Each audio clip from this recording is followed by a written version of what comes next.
चलिए, जो बच्चे ऑनलाइन वाले हैं जल्दी से अपना अटेंडेंस दीजिए so that I can start. और जल्दी बताइए, मैं ऑडिबल एंड विजिबल प्रॉपर्ली?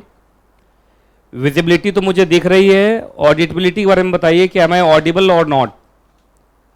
जो बच्चे एग्जैक्टली ऑनलाइन क्लास ले रहे हैं, आयुष कश्यप, आशीष कुमार सिंह, इशिता प्रजापति, नंदनी, आशुतोष झा, समता सुदीक्षा, अंशिका गुप्ता, मोहन गुप्ता, रितिका गुप्ता, विनय वर्मा, प्रिया चौधरी। ये एक्ट देख के लग रहा गुप्ता एक्ट है, नहीं, बहुत सारी गुप्ताज हैं, है कि नहीं? प्रिया चौधरी, हर्षित उप्रेती, पूजा दास, सगुन चौधरी, प्रिया चौधरी। डायरेक्ट टू होम वाले बच्चे और जो अभी लाइव देख रहे हैं जल्दी बताइए, am I audible? Nivedita Bansal,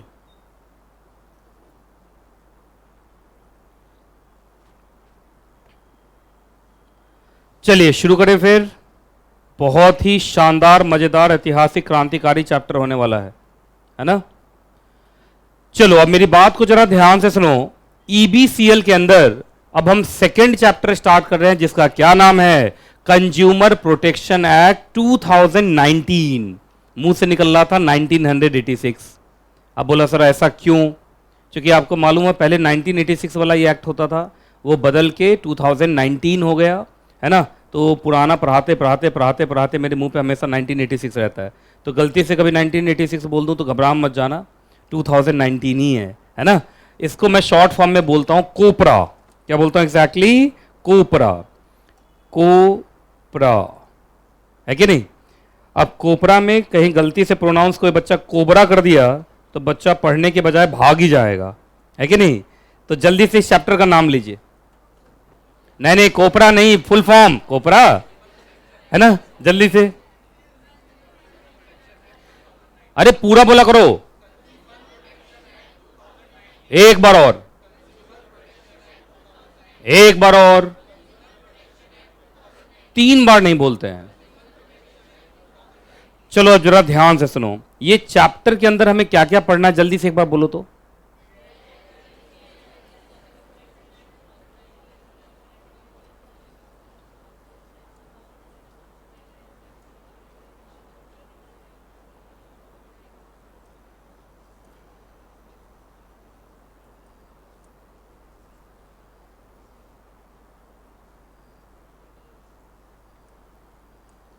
ठीक है, पढ़ लिया?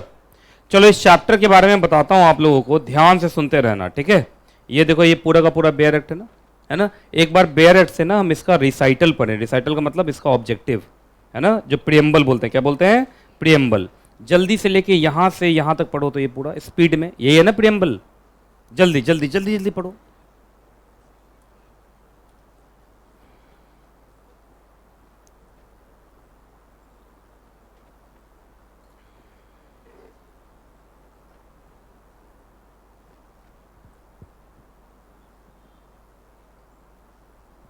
पढ़ लिया? तो चलो अब ध्यान से सुनते रहो जो मैं बता रहा हूं। सबसे पहले ये चैप्टर के बारे में अगर मैं बताऊं तो ये चैप्टर बहुत ही ज़्यादा लेंदी है।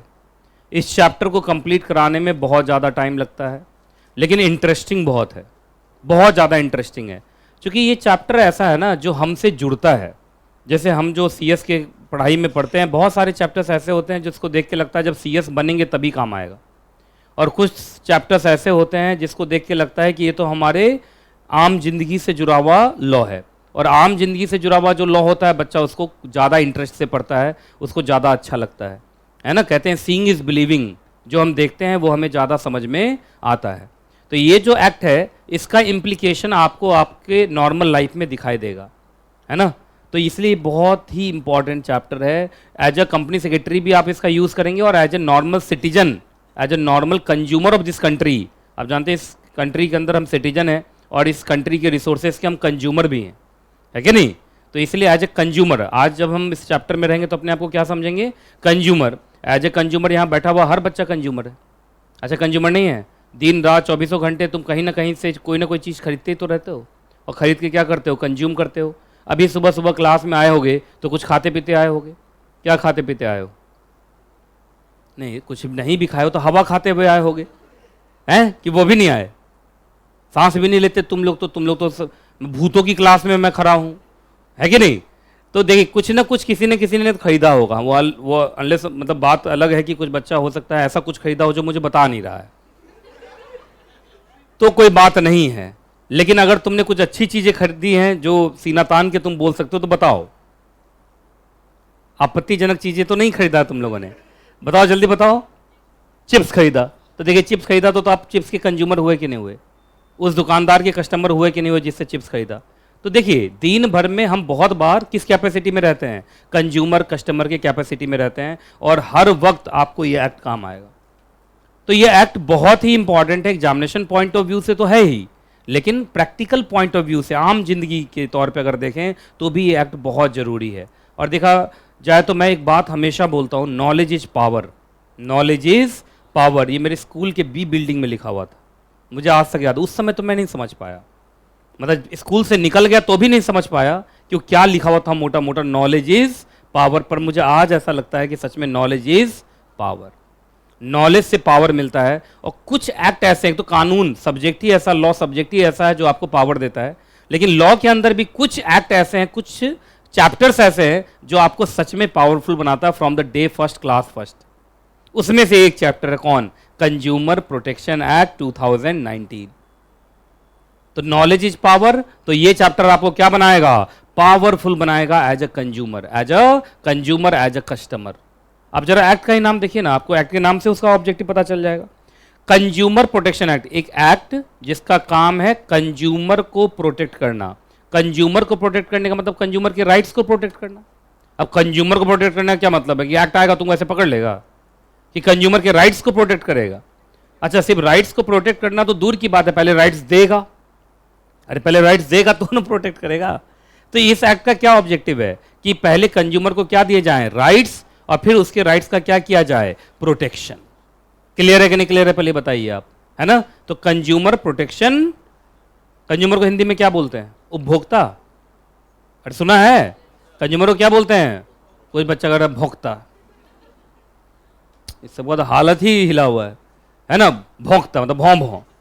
अरे उपभोक्ता क्या बोलते हैं, उपभोक्ता। प्रोटेक्शन का हिंदी क्या होता है, संरक्षण, ऐसे संरक्षण, संरक्षण, हाँ, उपभोक्ता संरक्षण अधिनियम। तो उपभोक्ता को प्रोटेक्शन देने वाला, संरक्षण फिर से नहीं बोलूंगा, तो उपभोक्ता को क्या देने वाला, प्रोटेक्शन देने वाला। अब जरा ध्यान से सुनिए जो मैं बोल रहा हूं।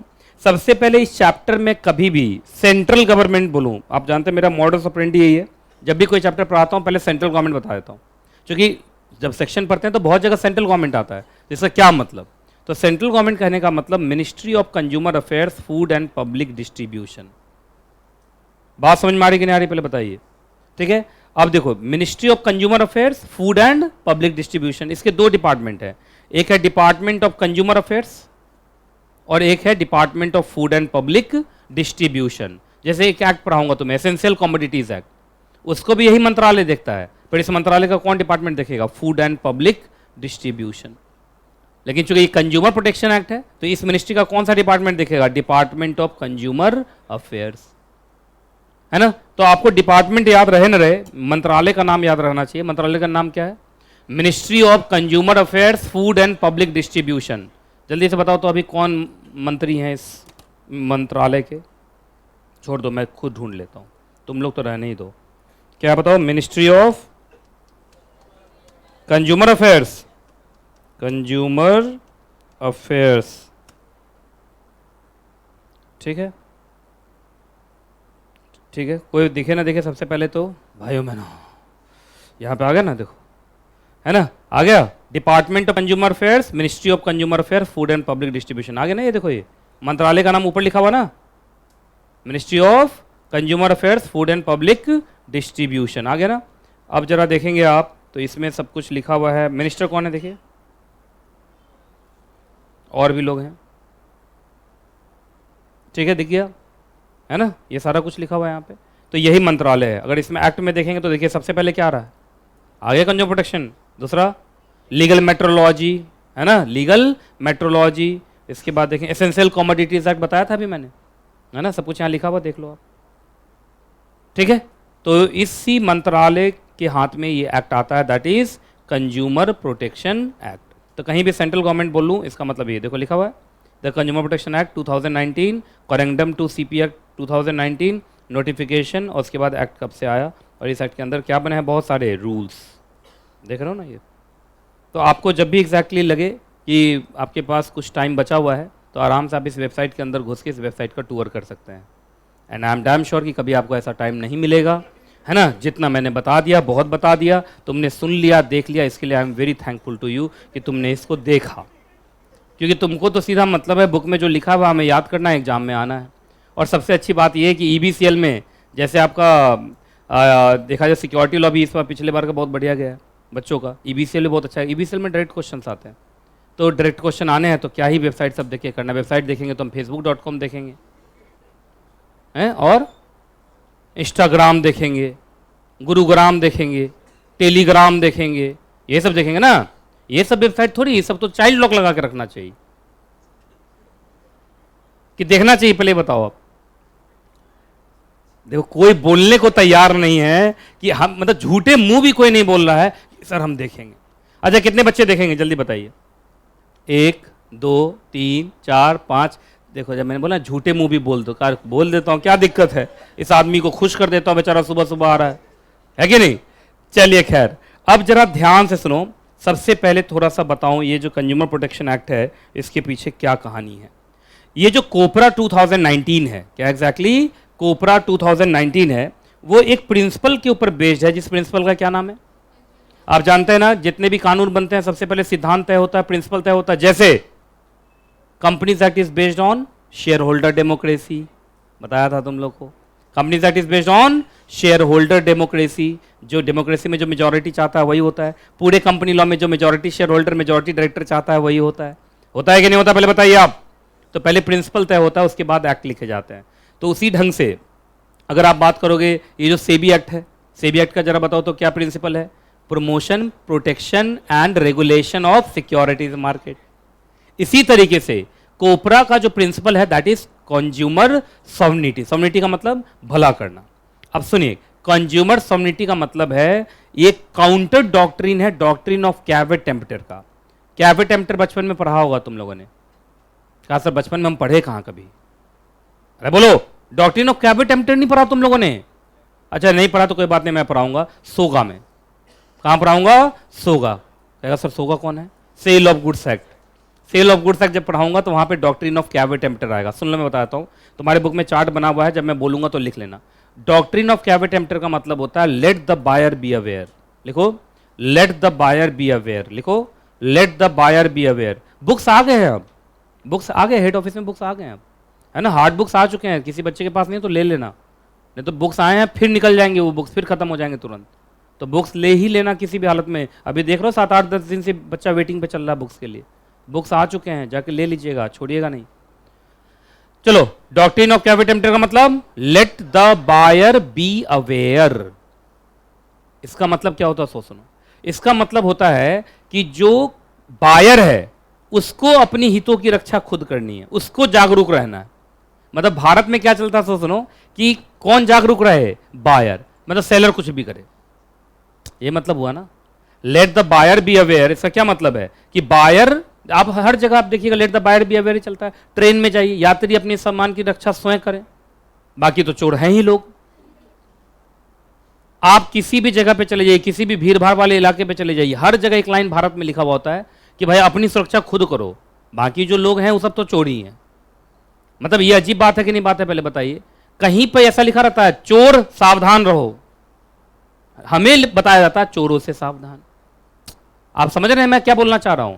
मतलब चोर को नहीं बोला जा रहा है चोर सावधान पकड़े जाओगे, ऐसा कहीं लिखा रहता है। लेकिन क्या लिखा रहता है, मतलब जो ईमानदार लोग हैं उसको बोला चोरों से सावधान रहिए, बाकी चोर को फ्री छोड़ा हुआ है हमने। अच्छा यही मतलब है कि नहीं मतलब है, पहले बताइए आप। कभी भी पूरा का पूरा भारत घूम लीजिए, भारत भ्रमण कर लीजिए आप, कश्मीर से कन्याकुमारी तक हर जगह यही लाइन मिलेगा आपको। ट्रेन में चढ़ेंगे, बस में चढ़ेंगे, कहीं घूमने फिरने जाएंगे, हर जगह यही लिखा रहता है ना। किसी के घर के सामने गए, अमीर आदमी के घर के सामने गए, कुत्ते से सावधान। अब वो घर वाला कुत्ता है कि घर वाले के पास कुत्ता है ये पता नहीं। आपने देखा है? अच्छा, कुत्ता को नहीं बांध के रखा जा रहा है, हमें समझाया जा रहा है कुत्ते से सावधान।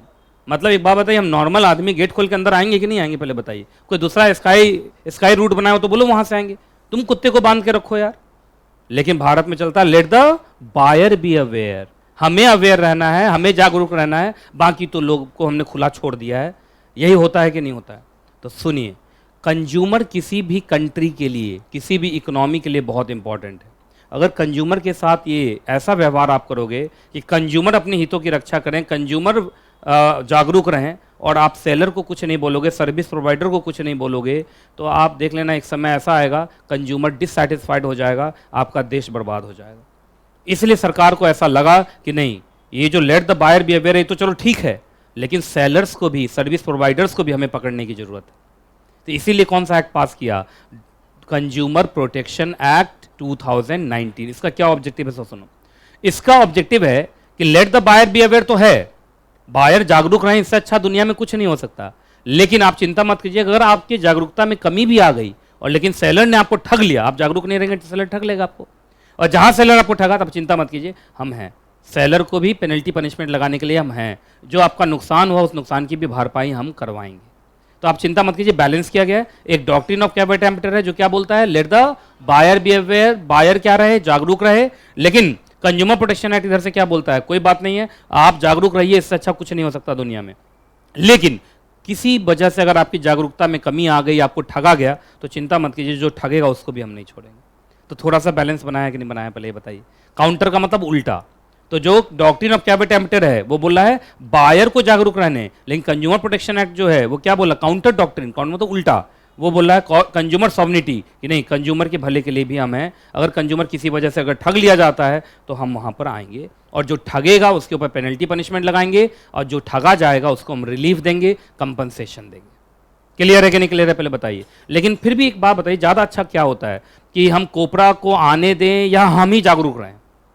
हम ही जागरूक रहें। तो आप कंज्यूमर प्रोटेक्शन एक्ट जब पढ़ेंगे तो ज़्यादातर आपको क्या नजर आएगा, ये जागो ग्राहक जागो। तो जो डॉक्ट्रिन ऑफ कैवेट एम्पटर है वो तो चलता ही है। हाँ, ये है कि कैवेट एम्पटर के अंदर अगर आप जागरूक नहीं रहे और आपको ठग लिया जाए तो आपको बचाने के लिए भी कानून में प्रावधान है, आपको उतना भी इस देश में मायूस होने की जरूरत नहीं है।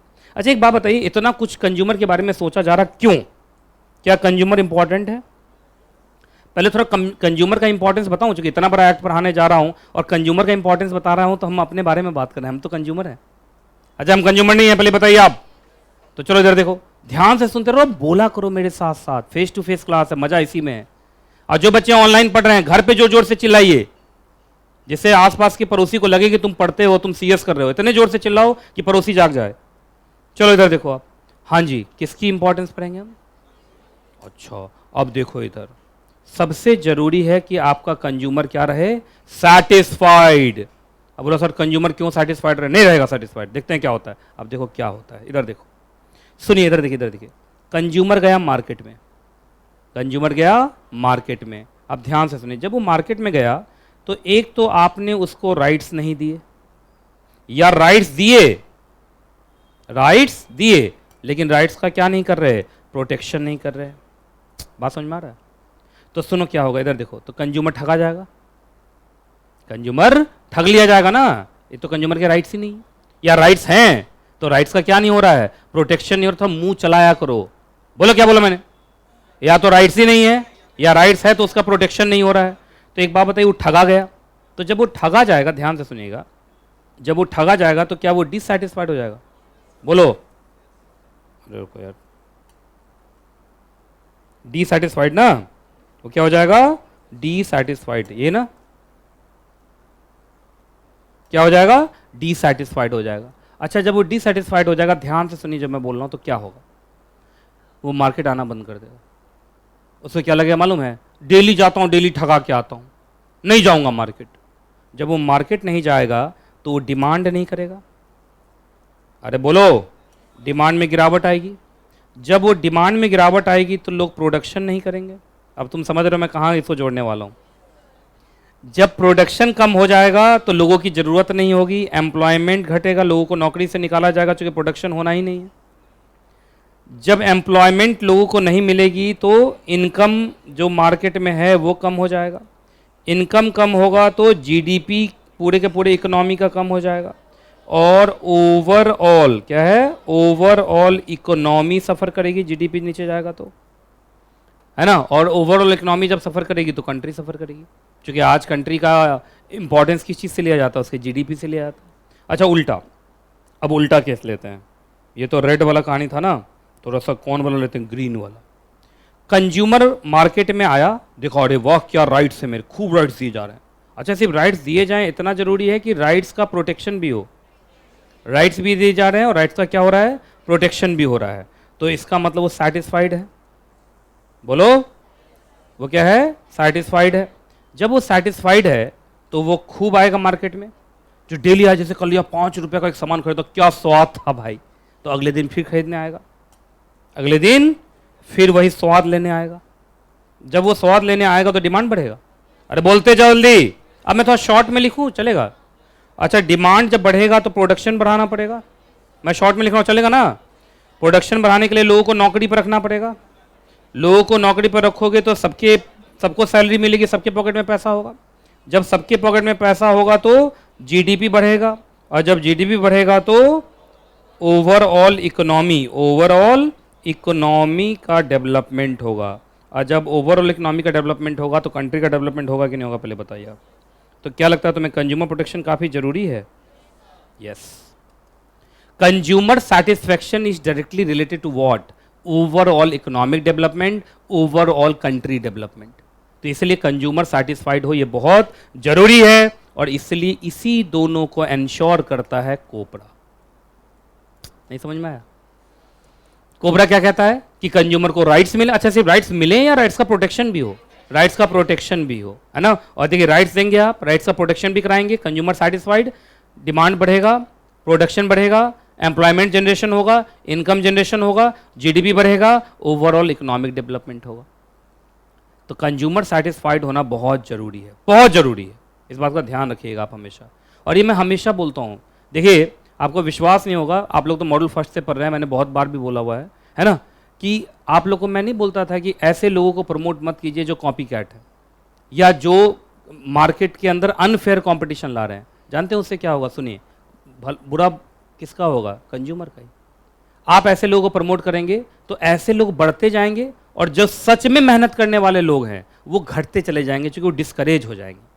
क्या हो जाएंगे, डिस्करेज हो जाएंगे, और ऐसे बुरे लोग बढ़ते चले जाएंगे। तो एक समय ऐसा आएगा जब मार्केट में आप आओगे ना, तो सिर्फ बुरे लोग ही दिखेंगे, क्योंकि आपकी वजह से आप ही ने तो अच्छे लोगों को बढ़ने नहीं दिया। अरे सब चीज़ के जिम्मेदार हम खुद होते हैं।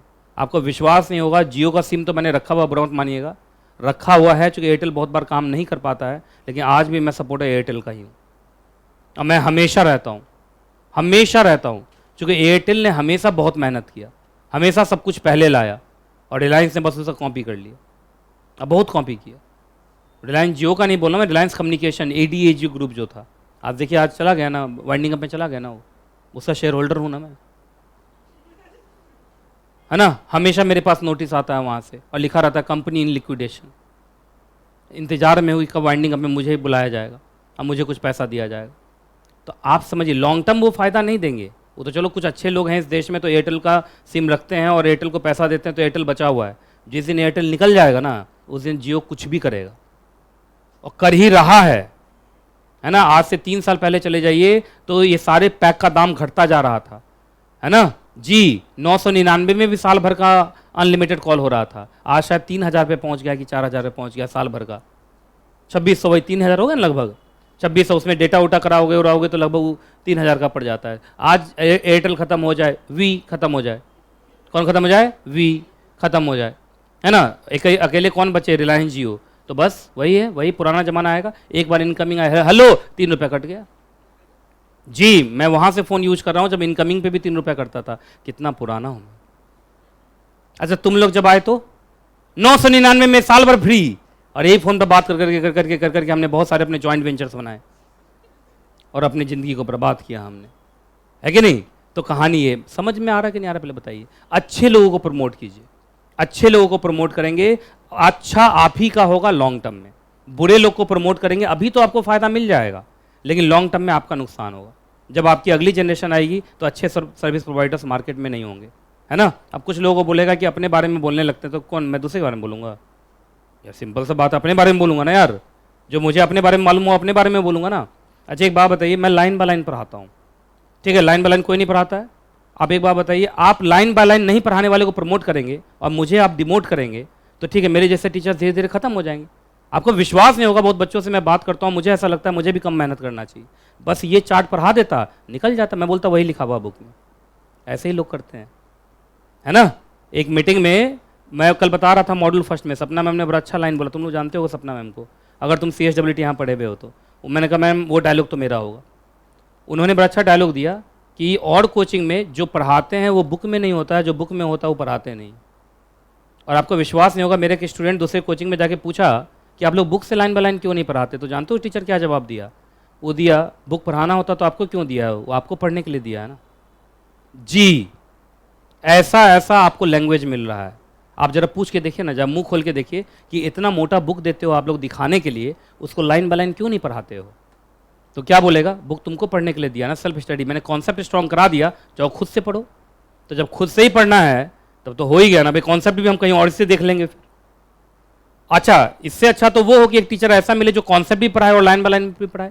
तो concept plus line by line पढ़ाने में मुझे ज़्यादा टाइम लगता है, तो बच्चों को लगता है कि ज़्यादा टाइम लेते हैं।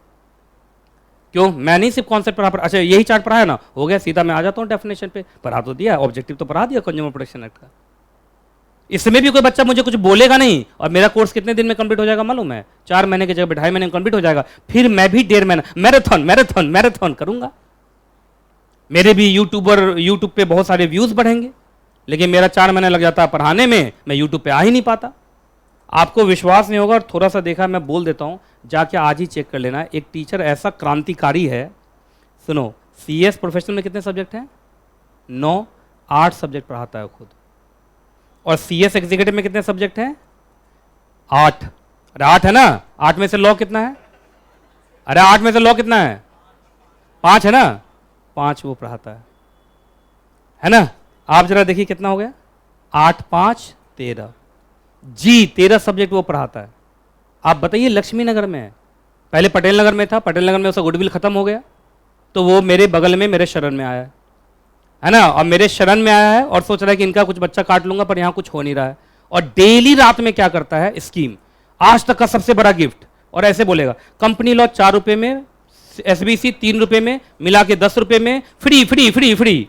आप जरा बताइए, आज तक कभी जिंदगी में मुझे यूट्यूब पर देखा ये सब बोलते हुए, कंपनी लॉ आ जाओ 5,000 में, कंपनी लॉ आ जाओ 2,000 में? एक टीचर पर ये अच्छा लगता है? अच्छा, उसका नाम मैंने स्कीम मैन रखा हुआ है, मैं अपने ऑफिस में बात करता हूँ कभी, मैंने बोला स्कीम मैन, इसका नाम रखा है स्कीम मैन। वो डेली स्कीम ही निकालता है। आप जरा सोच लीजिए, डेली स्कीम वही निकालता होगा जिसका चलता नहीं होगा। जी, आपको विश्वास नहीं होगा, CS executive new syllabus module first में 4 सब्जेक्ट है, 12,000 में लॉन्च किया। एक कंपनी सेक्रेटरी जो इतने मेहनत से CS बनता है, वो 12,000 में 4 सब्जेक्ट पढ़ाएगा और सुबह से शाम तक टाइम देगा। अच्छा, लेकिन सबसे बड़ा ये क्रांतिकारी काम कैसे करता है? 13 सब्जेक्ट कैसे पढ़ाता है? 13 सब्जेक्ट कैसे पढ़ाता है, चला आप बताइए आप। अच्छा, 13 में से 2 दिन में बांट भी दोगे तो कितना कितना हुआ? 6.5 6.5। तो 6.5, एक में अगर 2-2 घंटे भी देगा तो 12.5 13 घंटा, तो 12-13 घंटा वर्किंग आवर्स तो नहीं है क्या वर्किंग आवर्स 12-13 घंटा? तो इसका मतलब वो ठग रहा है। और मैं अभी पोल खोल रहा हूँ, कैसे ठग रहा है? प्रोफेशनल के बच्चों को एग्जीक्यूटिव में बैठाता है, एग्जीक्यूटिव के बच्चे को प्रोफेशनल में बैठाता है। और क्या किया है, अभी जब स्टार्ट किया है मॉड्यूल सेकंड का बैच, तो पब्लिक इशू से किया। और पब्लिक इशू में वो क्या किया, सेबी ICDR रेगुलेशन प्रोफेशनल में है, प्रोफेशनल के बच्चे को बैठा दिया 2 साल पहले के गुडविल पे। और एग्जीक्यूटिव के बच्चे को क्या लगा, अरे बाप रे कितना बच्चा है इसके पास, और एग्जीक्यूटिव बच्चा एडमिशन ले लिया। जहां प्रोफेशनल का बच्चा हटेगा, एग्जीक्यूटिव का 5 बच्चा दिखाई देगा। समझ में आ रहा है? अब बताइए, अनफेयर ट्रेड प्रैक्टिस है कि नहीं है, पहले बताइए आप। अच्छा, अभी ICSI न्यू सिलेबस नहीं आया, 1 फरवरी से आएगा। कोई नया अभी ICSI की तरफ से कोई मॉड्यूल भी नहीं आया, और ये 3 दिन से पढ़ा रहा है न्यू सिलेबस। और वो पढ़ा कैसे रहा है, सो सुनो पहले मैं बता रहा हूँ, आपको हंसी आएगी और आप देख लेना यूट्यूब पे वो कैसे पढ़ा रहा है। सो देखिए, जैसे मैं भी सिक्योरिटी लॉ पढ़ा रहा हूँ ना, तो मैं क्या करूंगा मालूम है, अपने उसमें लिख दूंगा क्या चीज, ICSI न्यू सिलेबस। तो मार्केट में क्या खबर जाएगा, अरे न्यू सिलेबस स्टार्ट हो गया, सबसे ज्यादा बच्चा इसके पास है, पढ़ा रहा है ओल्ड वाले को। जी, ये सब खेल चल रहा है। अभी आप स्टूडेंट हैं तो आपको पता चलेगा नहीं, क्योंकि स्टूडेंट तो किसी का भी गुणगान कर देता है, ना देखता है ना पढ़ता है। पहली क्लास में पब्लिक इशू पढ़ाया जाता है सिक्योरिटी लॉ में, तो अगले बार मैं कंपनी लॉ स्टार्ट करूंगा, सीधा वाइंडिंग अप से चलेगा, सीधा डायरेक्टर से। क्या बच्चा उतना भी नहीं समझ रहा है? और अगर नहीं समझ रहा तो कंज्यूमर अवेयर नहीं है। अगर कंज्यूमर अवेयर नहीं है तो ठगे जाओगे आप बताइए, क्रांतिकारी नहीं है? मतलब कितना सब्जेक्ट बोला मैंने, 8 5 13 सब्जेक्ट पॉसिबल है। अरे मैं तो एग्जीक्यूटिव का ही कितना सब्जेक्ट पढ़ाता हूं, 5 में मेरा हालत पस्त रहता है, और प्रोफेशनल का 2 पढ़ाता हूं। क्यों? मैं प्रोफेशनल का सारा सब्जेक्ट नहीं पढ़ा सकता, मुझे नहीं आता होगा, सब एग्जीक्यूटिव वाला ही तो है। तुम लोग को बोलता हूं नहीं, एग्जीक्यूटिव का एक्सटेंशन है वो। तो इसलिए अब देखो, मैं चाहता तो आज कॉर्पोरेट फंडिंग लिस्टिंग के स्टूडेंट को मैं बैठा सकता था यहाँ पे, या मैं RCDNCR के स्टूडेंट को बैठा सकता था यहाँ पे, पर मैंने नहीं बैठाया। तो आप समझिए ऐसे ऐसे फ्रॉड हो रहे हैं। और आपको सर फिर चल कैसे जा रहा है, कहाँ चल रहा है? पटेल नगर से तो भाग के आया है, और अभी और नहीं चलेगा क्योंकि मेरे से कंपटीशन हुआ है इस बार, और मैं तो पोल खोलूंगा। और मैं क्यों पोल खोलूंगा? मेरा स्टूडेंट पोल खोलेगा ना। मैंने बता दिया, तुम चेक करो। अगर मैं झूठ बोल रहा हूँ तो तुम मेरी इस बात को शेयर मत करना, लेकिन अगर मैं सच बोल रहा हूं तो तुम शेयर करो। वही वाली बात है, अच्छे को प्रमोट कीजिए। बूढ़े को प्रमोट करेंगे तो कोई बात नहीं, अगले बार मैं क्या करूंगा, मैं CSEE से प्रोफेशनल तक सारा पढ़ाऊंगा। क्या करूंगा तब? जैसे बच्चा आया इधर है, CSEE में कोई सब्जेक्ट का नाम बोलो, मुझे वो भी नहीं पता, बोलो। लीगल एप्टीट्यूड, हाँ तो सुबह लीगल एप्टीट्यूड मैं पढ़ाऊंगा, और बोलो। करंट अफेयर भी मैं पढ़ाऊंगा, और बोलो। हाँ तो एक CSEE में कितने सब्जेक्ट हुए? 4, और एग्जीक्यूटिव में हम नए सिलेबस में कितने हैं? 7। तो 7 4 11, और 7 है तुम्हारा कहाँ प्रोफेशनल में, कितना हो गया? 18 मैं पढ़ाऊंगा। अब मैं क्या करूंगा फिर? वही CSEE वाले को एग्जीक्यूटिव में बैठा लूंगा, एग्जीक्यूटिव वाले को प्रोफेशनल में बैठा लूंगा, मेरा सारा बैच भरा भरा दिखाई देगा, नए एडमिशन्स लेता रहूंगा। और अभी मुझे पता चला है, कल शाम में मेरे पास पैम्पलेट आ गया, उस CA का भी बैच चला रहा है। मतलब गजब का क्रांतिकारी है यार, मानना पड़ेगा। लेकिन और सुनिए, अभी एक चीज मुझे पता चला, एक फोटो एक कोचिंग इंस्टीट्यूट ने डाला, 90 बच्चा, और 90 बच्चा में से मेरा ही एक बच्चा वहां गया था, मुझे बताया कि सर मैं बगल वाले से पूछा तुम क्या कर रहे हो, तो CA, डायरेक्टर चैप्टर CA में भी है, CS में भी है, और CW में भी है। मेरा सिर्फ only for CS, nothing else है, तो मैं सीना तान के बोलता हूँ। और लेकिन CS के बच्चों को ये समझना चाहिए, कम से कम ऐसे टीचर को प्रमोट करो। अगर मुझे प्रमोट करोगे तो कॉम्पिटिटर भी कौन आएगा? ओनली फॉर CS वाला। लेकिन ऐसे को प्रमोट करोगे CS CSW वाला, कल ही बोर्ड बनवाता हूँ मैं भी। क्यों? मुझे पैसा नहीं आएगा क्या? क्यों? CA का बच्चा मेरे से लॉ पढ़ने नहीं आएगा, लेकिन मैं सच बताऊँ वो कभी पढ़ने नहीं आएगा मेरे से। वो क्यों नहीं पढ़ने आएगा? मैं पहली क्लास में CA के खिलाफ बोल दूंगा, भाग जाएगा। तो प्लीज आप समझिए, अच्छे को प्रमोट कीजिए, अच्छा होगा। बूढ़े को प्रमोट करेंगे तो मैं भी 18 सब्जेक्ट पढ़ाऊंगा, और आपको झेलना पड़ेगा, तो आप देख लो। और ये जितनी बातें मैंने बोली हैं, आज एक बार राउंड मारना, बहुतों ने राउंड मारा भी होगा, लेजर टाइम में तुम लोग यही काम करते हो, मुझे मालूम है ना। और आपको पता चलेगा, पैम्पलेट रोड पे भी फेंका रहता है इन लोग का, आप वहां से भी उठा के देख लेना, उस सारे सब्जेक्ट में उसी का नाम लिखा हुआ लगभग, बस अकाउंट छोड़ दिया दूसरे के लिए, बहुत बड़ा काम किया। ये स्थिति है, तो अब क्या कहेंगे आप? तो देखिए, कंज्यूमर जब तक अवेयर नहीं है, कंज्यूमर प्रोटेक्शन एक्ट कुछ नहीं कर सकता। इसलिए देखिए, कंज्यूमर प्रोटेक्शन एक्ट लिखा, वो लिखा कंज्यूमर का भला करेंगे, लेकिन फिर भी स्लोगन क्या लेके चल रहा है? जागो ग्राहक जागो। क्लियर है कि नहीं क्लियर है, पहले बताइए आप। चलो जी, अब सुनो, बहुत इंपॉर्टेंट बताने जा रहा हूं। कंज्यूमर प्रोटेक्शन एक्ट का ऑब्जेक्टिव क्या लगता है तुम्हें? क्या ऑब्जेक्टिव होगा? अरे जोर से बोला करो यार, क्या बोल रहे हो? टू प्रोटेक्ट द राइट्स या इंटरेस्ट बोल लीजिए, राइट बोल लीजिए, किसका? कंज्यूमर का। कंज्यूमर के राइट्स या इंटरेस्ट की सुरक्षा करना, यही ऑब्जेक्टिव है किसका? एग्जैक्टली कंज्यूमर प्रोटेक्शन एक्ट 1986 मुंह से निकल रहा था, क्या है? 2019। चलिए ध्यान से सुनो जब मैं बोल रहा हूं एग्जैक्टली। अब कोपरा अपने इस ऑब्जेक्टिव को कैसे अचीव करता है? तो वो 2 मोड में करता है। हर जगह 2 मोड होते हैं दुनिया में, याद रखिएगा।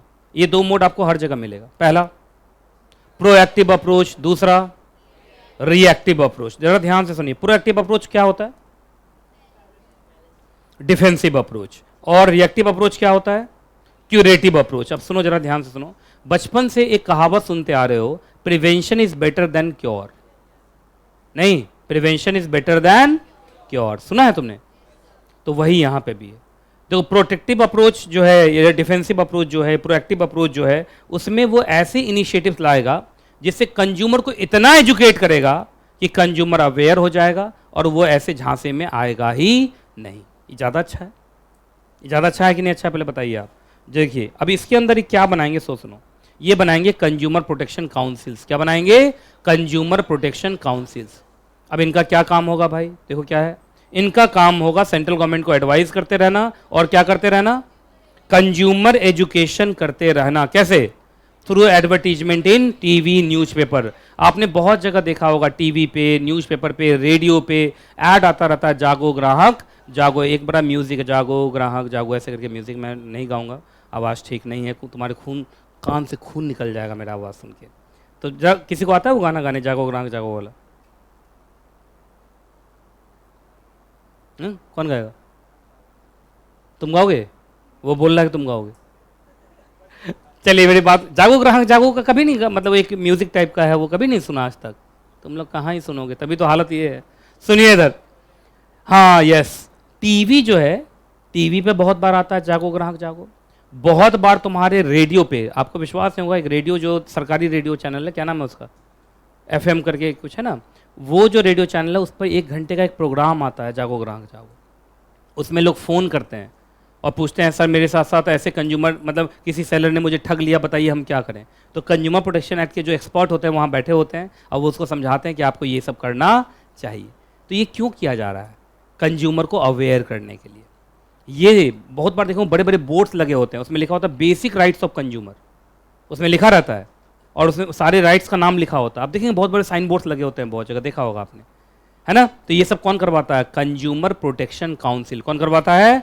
Consumer protection councils. बात समझ में आ रही कि नहीं आ रही जो मैं बोल रहा हूँ?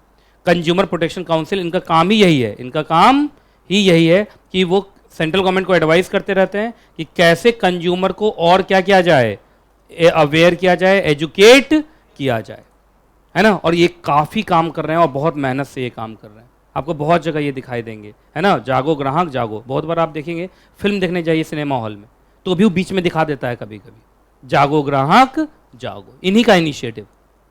अब देखो आगे, रिएक्टिव अप्रोच, क्यूरेटिव अप्रोच। इसमें वो है कि कंज्यूमर ठग लिया गया, कंज्यूमर अब ठग लिया गया है तो भी चिंता नहीं करना। मैंने बताया था कंज्यूमर प्रोटेक्शन एक्ट आपके लिए फिर भी है ना।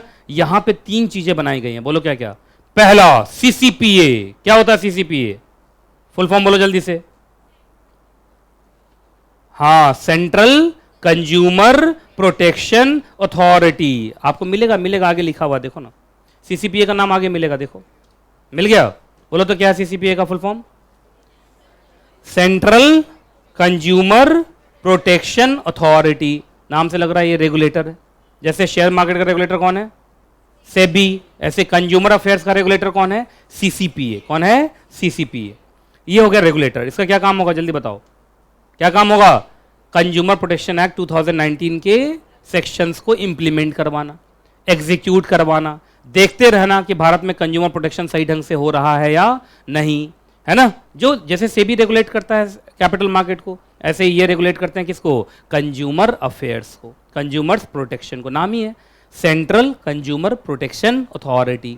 ये रेगुलेटर है। क्या है? रेगुलेटर। आइए दूसरा कौन? Consumer dispute redressal agencies, short form में इसको बोलते हैं सीडीआरए। क्या बोलते हैं? सीडीआरए। अब सीडीआरए को 2 बार तोड़ो। कंज्यूमर से जुड़े हुए डिस्प्यूट को रिड्रेस करने वाला एजेंसी। रिड्रेस का मतलब निपटारा। अब इसके अंदर बनाए गए हैं 3 टियर कॉसी जुडिशियल बॉडीज। बचपन से तुम लोग सुन रहे होगे, जिसको हम लोग कंज्यूमर कोर्ट कहते हैं। क्या कहते हैं? Consumer court. सुना है? District forum, state commission, national commission, सुना है? अरे सुना है, तो वही है ये। तो कंज्यूमर कोर्ट पिक्चर में कब आएगा? जब कंज्यूमर डिस्प्यूट होगा। कंज्यूमर डिस्प्यूट कब होगा? जब कंज्यूमर को ठग लिया गया होगा।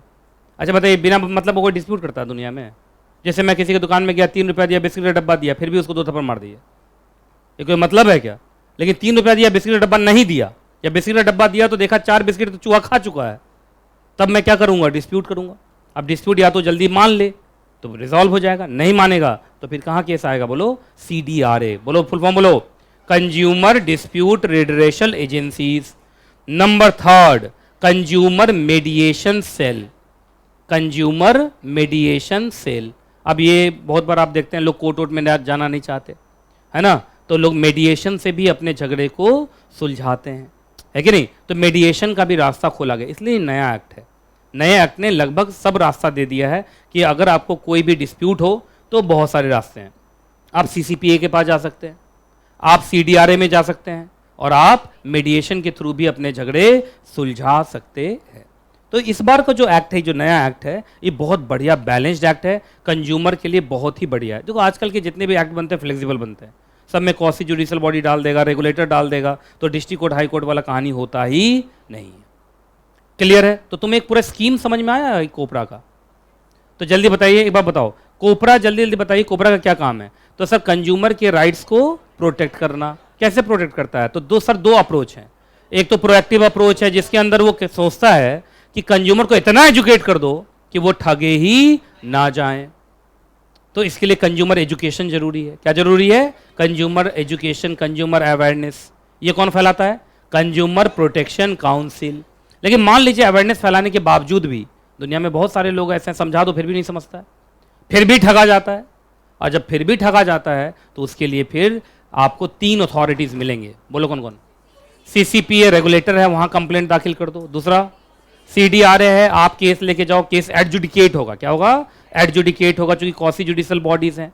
या आप चले जाइए मीडिएशन में, आप मध्यस्थता से अपने झगड़े को सुलझा लीजिए। तो ना आर्बिट्रेशन, मीडिएशन, कंसिलेशन, वही है। क्या है? मीडिएशन। अब बताओ कैसा लग रहा है तुम्हें? अच्छा एक बात बताइए, कुछ लोगों को ऐसा लग रहा होगा सर इतना कंज्यूमर को अवेयर किया जाता है फिर भी उठाया जाता है। उसका कारण है, सुनिए, कंज्यूमर को हर बात पे गाली देना भी ठीक नहीं है। अब जैसे स्टूडेंट है, मैं बोलने लगा स्टूडेंट ऐसे बेवकूफ़ों के पास चला कैसे जाता है जो अकेले इतना सब्जेक्ट पढ़ा रहा है। एक्चुअली स्टूडेंट है ना, बच्चा है। अगर उसको इतना समझ होता तो सीएस नहीं बन गया होता अभी तक। लेकिन जिस दिन वो सीएस बनेगा उस दिन उसको पता चल जाएगा, या जिस दिन उसको सही में गाइड करने वाला कोई मिल जाएगा फिर वो समझ जाएगा। उसको सही एजुकेशन नहीं मिला हो, तो ऐसे बहुत बार एजुकेशन नहीं मिला होता। लोग गांव में लोग हैं, पढ़े लिखे लोग नहीं हैं, एडवर्टीजमेंट हो रहा है फिर भी उसको समझ में नहीं आ रहा है और वो ठगे जाते हैं। अब कुछ लोगों का कहना है कि सर भारत में let the buyer be aware ही चलता है, let the seller be aware क्यों नहीं चलता? जैसे आप यूएसए में जाएंगे तो वहाँ let the seller be aware भी है, वहाँ let the buyer be aware तो है ही, लेट द क्या है? Seller be. मतलब वहाँ ऐसे है जैसे तुमने किसी को गलत सामान बेच दिया तो सबसे पहले सेलर को पकड़ता है कि तुमने बेचा तभी नहीं खरीदा, तुम नहीं बेचे होते तो खरीदता कैसे हो? अब कहा सर ये बात भारत में क्यों नहीं है? भारत में उल्टा हम लोग को बुलाया जाता है, तुम खरीदा कैसे? तुमको देख के खरीदना चाहिए था। और घर वाले तो उल्टा कूटते हैं। आप घर में कभी भी मार्केट से ठग के आइए, मतलब ठगा के आइए, आपको मालूम है तो ठगा के आए, वो दुख तो है ही, ऊपर से घर में आपको कूटा जाएगा उसको अलग से है। अच्छा घर में कभी कभी देखिएगा आप मार्केट गए, जैसे नारियल खरीद के लाए, अब मालूम चला नारियल अंदर से सड़ा हुआ निकल गया, पहले तो वो नारियल के बजाय आप ही को दिया जाएगा बढ़िया से। मतलब ये नहीं कि जाके उससे पूछे दुकानदार से कि तुमने सड़ा हुआ नारियल मेरे बच्चे को बेवकूफ़ समझ के कैसे दे दिया। अच्छा हम लोग ज़्यादातर मार्केट जाते हैं तो ठगे जाते हैं। जैसे सब्जी लाने आप जाओगे लगभग ठगे जाओगे, हमें यही पता नहीं चलता कि कौन सूखा है कौन भीगा है। अच्छा ऐसा होता है जैसे भिंडी में या किसी गोभी में कभी कभी उसका बेस जो होता है वो बहुत टाइट रहता है, सूखा सूखा रहता है, और हम वही उठा के ले आते हैं और घर वाले कूटते हैं फिर हमें पकड़ के। तो हमारे यहाँ सच में let the buyer be aware, घर में भी let the buyer be aware ही है। मतलब आपको विश्वास नहीं होगा, बचपन में छोटा में मैं कभी बाहर जाता था तो पैसे गिर जाते हैं हम लोग के, तो हम लोग डर से घर में नहीं बताते थे कि पैसा गिर गया है, क्योंकि घर में कूटा जाता। लेकिन अगर वो कूटने के बजाय ये बोलते चलो बेटा हम तुम्हारे साथ ढूंढते हैं, तो शायद वो पैसा मिल जाता। मिलता कि नहीं मिलता पहले बताइए आप। कहा सर ये बात हम स्टूडेंट तो समझेंगे पर स्टूडेंट के माता पिता नहीं समझते, आप उनको भी बताइए सर। कितने बच्चे बचपन में कुटाए गए हैं इन सब बातों को लेके कि मार्केट से ठगा के आए हुए हैं। 1 2 3 4 5 6 7 8 9 10 11 12 13 14 15, मतलब एकदम बढ़िया से मार खाए हो। मैं तो गजब ही मार खाया हूँ, मैं ज़्यादातर बचपन में मार ही खाता रहा हूँ, है ना। मैं तो बहुत मार खाया हूँ। एक बार क्या कर दिया था, अब बोलूँगा तो तुम लोग हंसोगे, नहीं हंसोगे बताओ पहले पक्का, लेकिन कुछ ज़्यादा ही अजीब सा है पक्का। अब सुनिए, मेरे मामा जी थोड़े से दबंग टाइप के हैं, मतलब होता ना एक इलाके के चौधरी टाइप के वो हैं, तो वो घर में भी ऐसे ही हैं, एक तो लंबे चौड़े हैं। तो छोटा मैं था तो वो आधा अधूरा बोलते हैं, जो दबंग लोग होते हैं ना पूरा बोली नहीं बोलते हैं, ये आधा बोलते हैं कर लो चलो ठीक है। तो वो मुझे लेके गए मार्केट, तो वहाँ पे अंडा चाहे जितना भी बड़ा आदमी हो ठेला से ही खरीदता है, ठेला वाला नहीं अंडा बनाता रहता है वो उबालता रहता है। तो उन्होंने 4 अंडा खरीदा और 4 अंडा खरीद के मुझे बोला ले लो, तो ले तो लिया। उसके बाद उन्होंने क्या बोला, इधर दबंग सब में एक आदत होगी, वो बोल के आगे निकल जाएंगे और पीछे देखते भी नहीं कि आप मर गए कि घट गए, वो अपना चलते रहते हैं। देखा होगा आप लोगों ने, ऐसा होता है कि नहीं होता है। तो मुझे बोले कि ऐसे उसको दिए, और वहाँ एक कुत्ता था जो हमारा ही पाला हुआ कुत्ता था, तो ऐसे मुझे लगा कि वो बोल रहे हैं कि ये कुत्ता को दे दो खाने के लिए, ठीक है। मुझे लगा कि क्या बोले कि कुत्ता को दे दो खाने के लिए, मुझे लगा मामा कुत्ता को बहुत मानते हैं, अंडा उंडा खिलाते होंगे। और मामा वाले घर तो हम हमेशा जाते नहीं, कभी कभी जाते हैं, तो उतना प्रैक्टिस मालूम नहीं रहता है।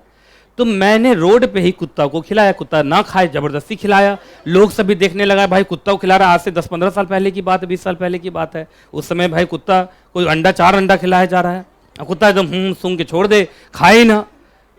ठीक है, मैं घर आ गया खिला पिला के।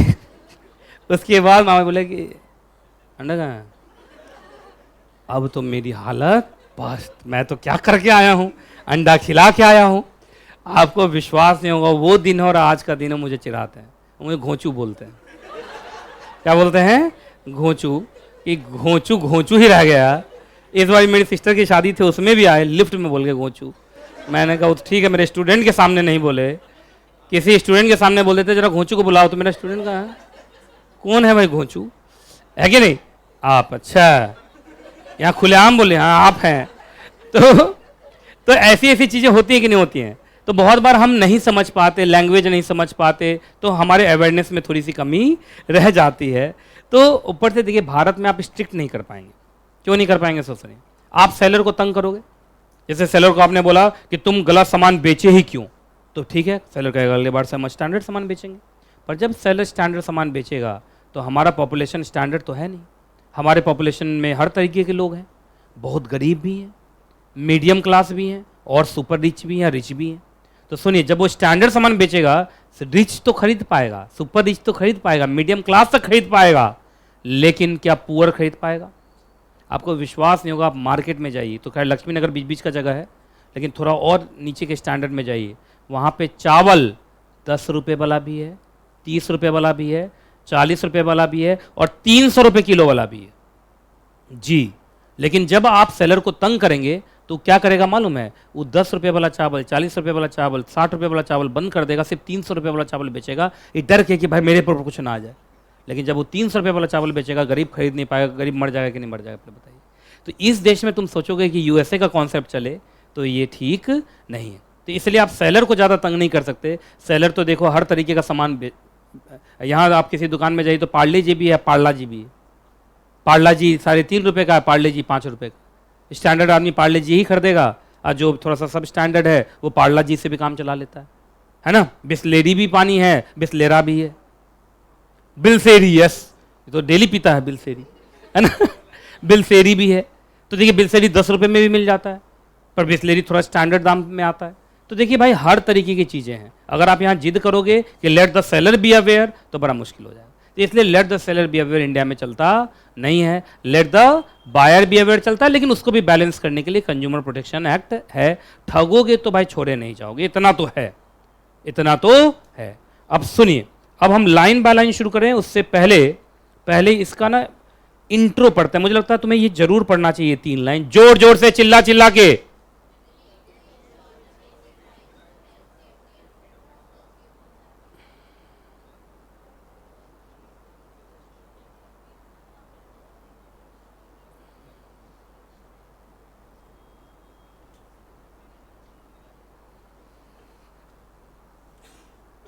अच्छा, इसमें हेल्थ क्यों आया?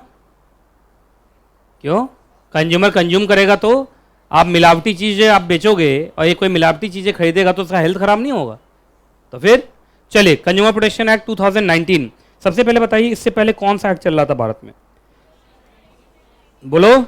कंज्यूमर प्रोटेक्शन एक्ट 1986 चल रहा था। क्या लगता है आपको, एग्जाम में क्वेश्चन आ सकता है कि 1986 वाले एक्ट को क्यों खत्म किया गया, क्यों 2019 में नया लॉ लाया गया? बोलो। कोपरा 1986 ठीक ही चल रहा था, तो क्यों कोपरा 2019 लाया गया? मतलब इसको क्यों खत्म किया गया, इसको क्यों जिंदा किया गया? यस, कमियां ही थी। सुनो, सबसे पहले कोपरा 1986 मुझे लगता है प्री लिबरलाइजेशन पे। लिबरलाइजेशन कब आया है? 1991 या 1999? 1991। तो देखो, उससे पहले का ही। तो आपको याद होगा, जिस समय का ये लॉ है उस समय कंट्रोल्ड इकोनॉमी था। अरे सब पढ़ाया हुआ तुम लोग को, आईडीआरए जब पढ़ाया था, तो ये सब क्या था? Pre liberalisation, controlled economy. Controlled economy के समय लॉ भी कंट्रोल जैसे बने। और अभी ये क्या है?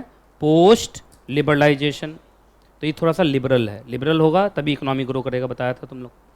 अच्छा सुनिए, कोपरा 1986 में क्या variety of goods and services कम थे?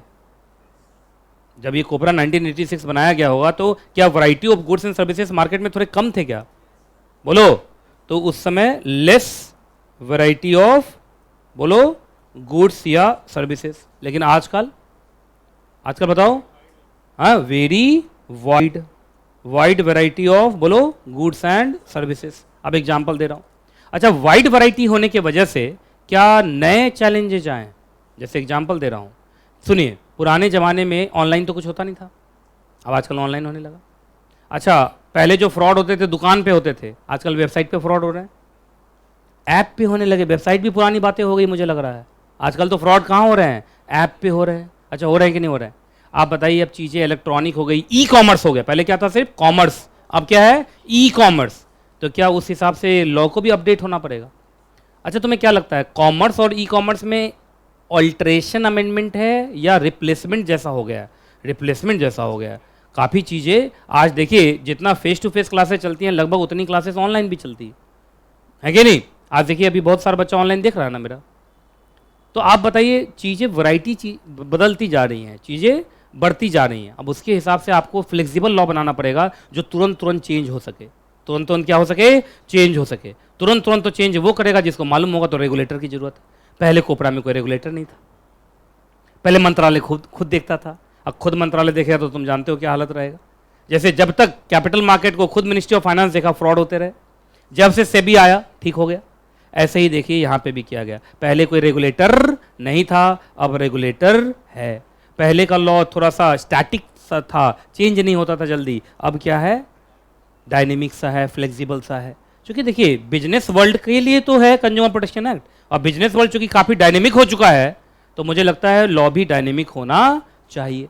ऊपर से पहले अगर आप देखेंगे, आजकल देखो, रेगुलेटर है, कॉसी जुडिशियल बॉडीज है, मीडिएशन है। पहले ऐसा कुछ भी होता नहीं था। कंज्यूमर कोर्ट पहले भी होते थे, पर मीडिएशन और रेगुलेटर नाम का कोई चीज़ नहीं होता था। नहीं समझे? तो पहले के मुकाबले अब काफ़ी बढ़िया लॉ है, चूँकि चैलेंजेस ज़्यादा है। क्या है? चैलेंजेस ज़्यादा हैं। अब देखो, जैसे तुम अगर लाइन बाय लाइन पढ़ते हो तो यहाँ देखिए, यहाँ पे multi level marketing, telemarketing, direct selling, e commerce, क्या इन सब के आने से न्यू चैलेंजेस पोज हुए हैं? अरे बोलो, आजकल तो किसको कहाँ ठग लिया जाता पता ही नहीं चलता है। जी, अभी मेरे स्टाफ के साथ एक गेम हुआ है, आप लोगों को बता देता हूँ। अब कोपरा पढ़ा रहा हूँ तो ये सब बता देता हूँ, तुमको भी काम आएगा। वो बच्ची फ़ोन खरीदी ऑनलाइन। क्या खरीदी? ऑनलाइन। ऑनलाइन सस्ता दिखता है। ऑनलाइन फ़ोन खरीद ली, 4-5 महीना चला ली। 5 महीना चलाने के बाद एकाएक उसका अकाउंट सब साफ, मतलब पूरा बैंक अकाउंट सब साफ हो गए। तो हुआ क्या? सुन, मैंने कहा ये कैसे हुआ? मैंने उससे पूछा कि कैसे हुआ भाई ये सब? तो बोली कि सर, जो फ़ोन आया था ना, वो पहले से हैक था। नहीं समझ में आया इन लोग को? जो फ़ोन आया ना, वो इनबिल्ट ही क्या था? हैक्ड था। तो हैक था, तो जो मैं डालती थी यहाँ पे, ईमेल आईडी डाली तो भी पता चल गया उसको। जो डालती थी उसको सब पता चलता जाता था। अब बताइए, गजब हुआ। फिर मैंने उसको बोला कि तुम कौन सा वेबसाइट से खरीदी भाई? फ्लिपकार्ट से खरीदी, अमेजोन से खरीदी? तो बोले नहीं, है ना, discountadda.com। नहीं समझे? ऐसा ही कोई वेबसाइट बताई, मतलब अजीब सा वेबसाइट था। अब देखिए, कंज्यूमर अवेयरनेस में कमी रही, उसको ऐसे वेबसाइट से नहीं खरीदना चाहिए था, खरीदी। आप बताइए, फ़ोन ही उधर से ही क्या आया? हैक्ड आया। अब आप क्या करोगे? एक्चुअली वो क्या बोलते हो, रिफब्रिश बोलते हो। रिफब्रिश वाला क्या किया होगा? वो खरीद के अब वहाँ से कौन भेज रहा तुमको क्या मालूम? बताइए। discountwala.com, discountadda.com, discounthub.com, आज ही लो discount.com, हमसे बड़ा डिस्काउंट नहीं .com। अब ऐसे ऐसे के चक्कर में आप पड़ेंगे तो यही होगा ना। गया ना, अकाउंट साफ हो गया ना। उस अकाउंट में 4 आईफोन आया था। आज एक बात बताइए, एक आईफोन लोग क्यों खरीदते? कोई बेवकूफ़ नहीं आईफोन खरीदने वाला। ऐसे मैंने भी नहीं खरीदा, आईफोन खरीद के भी बेच दिया वापस मैंने, मेरे से चला ही नहीं ठीक से। लेकिन जो लोग खरीदते हैं उसको मालूम है सिक्योर्ड। आप में से कितने बच्चों के पास आईफोन है? 1 2 3 4 5 6। कोमल, इन लोग को डिस्काउंट नहीं देने का? ये सब आईफोन वाला अमीर सब है। कितने के पास सैमसंग है? मतलब सैमसंग। अच्छा, सैमसंग भी सेकेंड नंबर पे तो मुझे लगता है सैमसंग ही आता है। और बाकी ओप्पो, वीवो, रियल क्या है, रियलमी और शाओमी। किसके पास है ये सब? कौन सा में भाई इतना बड़ा फोन है चाइनीज? यहां गाना बजाते हैं 3 किलोमीटर तक आवाज जाता है। सुनिए, सस्ता लीजिएगा, सस्ता रोए बार बार, महंगा रोए एक बार। क्या क्या? अच्छा, तुम लोग मेरा क्लिप काटोगे वीडियो में से और पापा को दिखाओगे कि देखिए सर ने आज हमें क्या सिखाया है, आपका मोटरसाइकिल बेच के आईफोन लेंगे। ये करोगे तुम लोग? मैं पहले बोल दूं माता पिता सब, मैंने ऐसा कुछ भी कहा नहीं है। बच्चों को तो फोन देने की ही जरूरत नहीं है। अच्छा, ये कट जाएगा। क्या बात। तो देख रहे हो न्यू चैलेंजेस पोज हो रहे हैं कि नहीं हो रहे हैं? बच्चा कहीं से भी रील काट रहा है, कहीं से भी वीडियो काट रहा है, कुछ भी दिखा दे रहा है। आप बताइए न्यू चैलेंजेस हैं कि नहीं? तो मुझे लगता है नए जमाने का नया लॉ होना चाहिए। जैसा समाज वैसा लॉ होना चाहिए कि नहीं होना चाहिए? ठीक है, तो एक काम करो, जब इतना डायलॉग बाजी कर ही रहे हो तो यहाँ से लेके यहाँ तक पढ़ जाओ और जोर जोर से पढ़ेगा। 2 जगह स्पेलिंग मिस्टेक है, जो बताएगा उसको मैं गिफ्ट दूंगा। आपको मालूम है इंस्टीट्यूट इस्टेब्लिशमेंट डे के उपलक्ष्य में मैं 60 बच्चे को गिफ्ट दे रहा हूँ। तो ये गिफ्ट बहुत सारे हैं, बहुत सारे बच्चों को मैं गिफ्ट दे भी चुका हूँ। आप लोगों ने देखा होगा, वो यूट्यूब पे डल भी रहा है हमारा फोटो डेली। नहीं, मॉडल 2 में भी दिया मैंने गिफ्ट, ऐसा मत बोलो। तुमको दिया ना मॉडल 2 में? अच्छा, मॉडल 1 में दिया, इसको दिया, देखो इसको दिया, इसको बेच के अपना करोड़पति बन गई है गिफ्ट को। ये गिफ्ट है मेरे पास, देख लीजिए। ऐसे बहुत सारे गिफ्ट्स हैं। 60 बच्चे को गिफ्ट देना है मुझे और डेली मैं क्लास में गिफ्ट दूंगा। इसमें 2 जगह स्पेलिंग मिस्टेक है, खोज के निकालो। सच में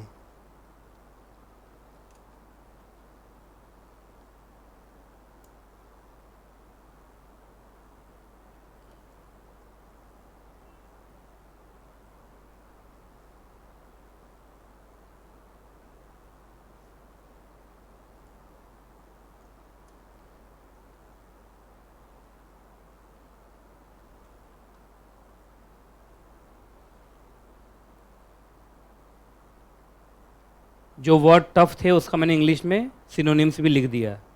मिला ना?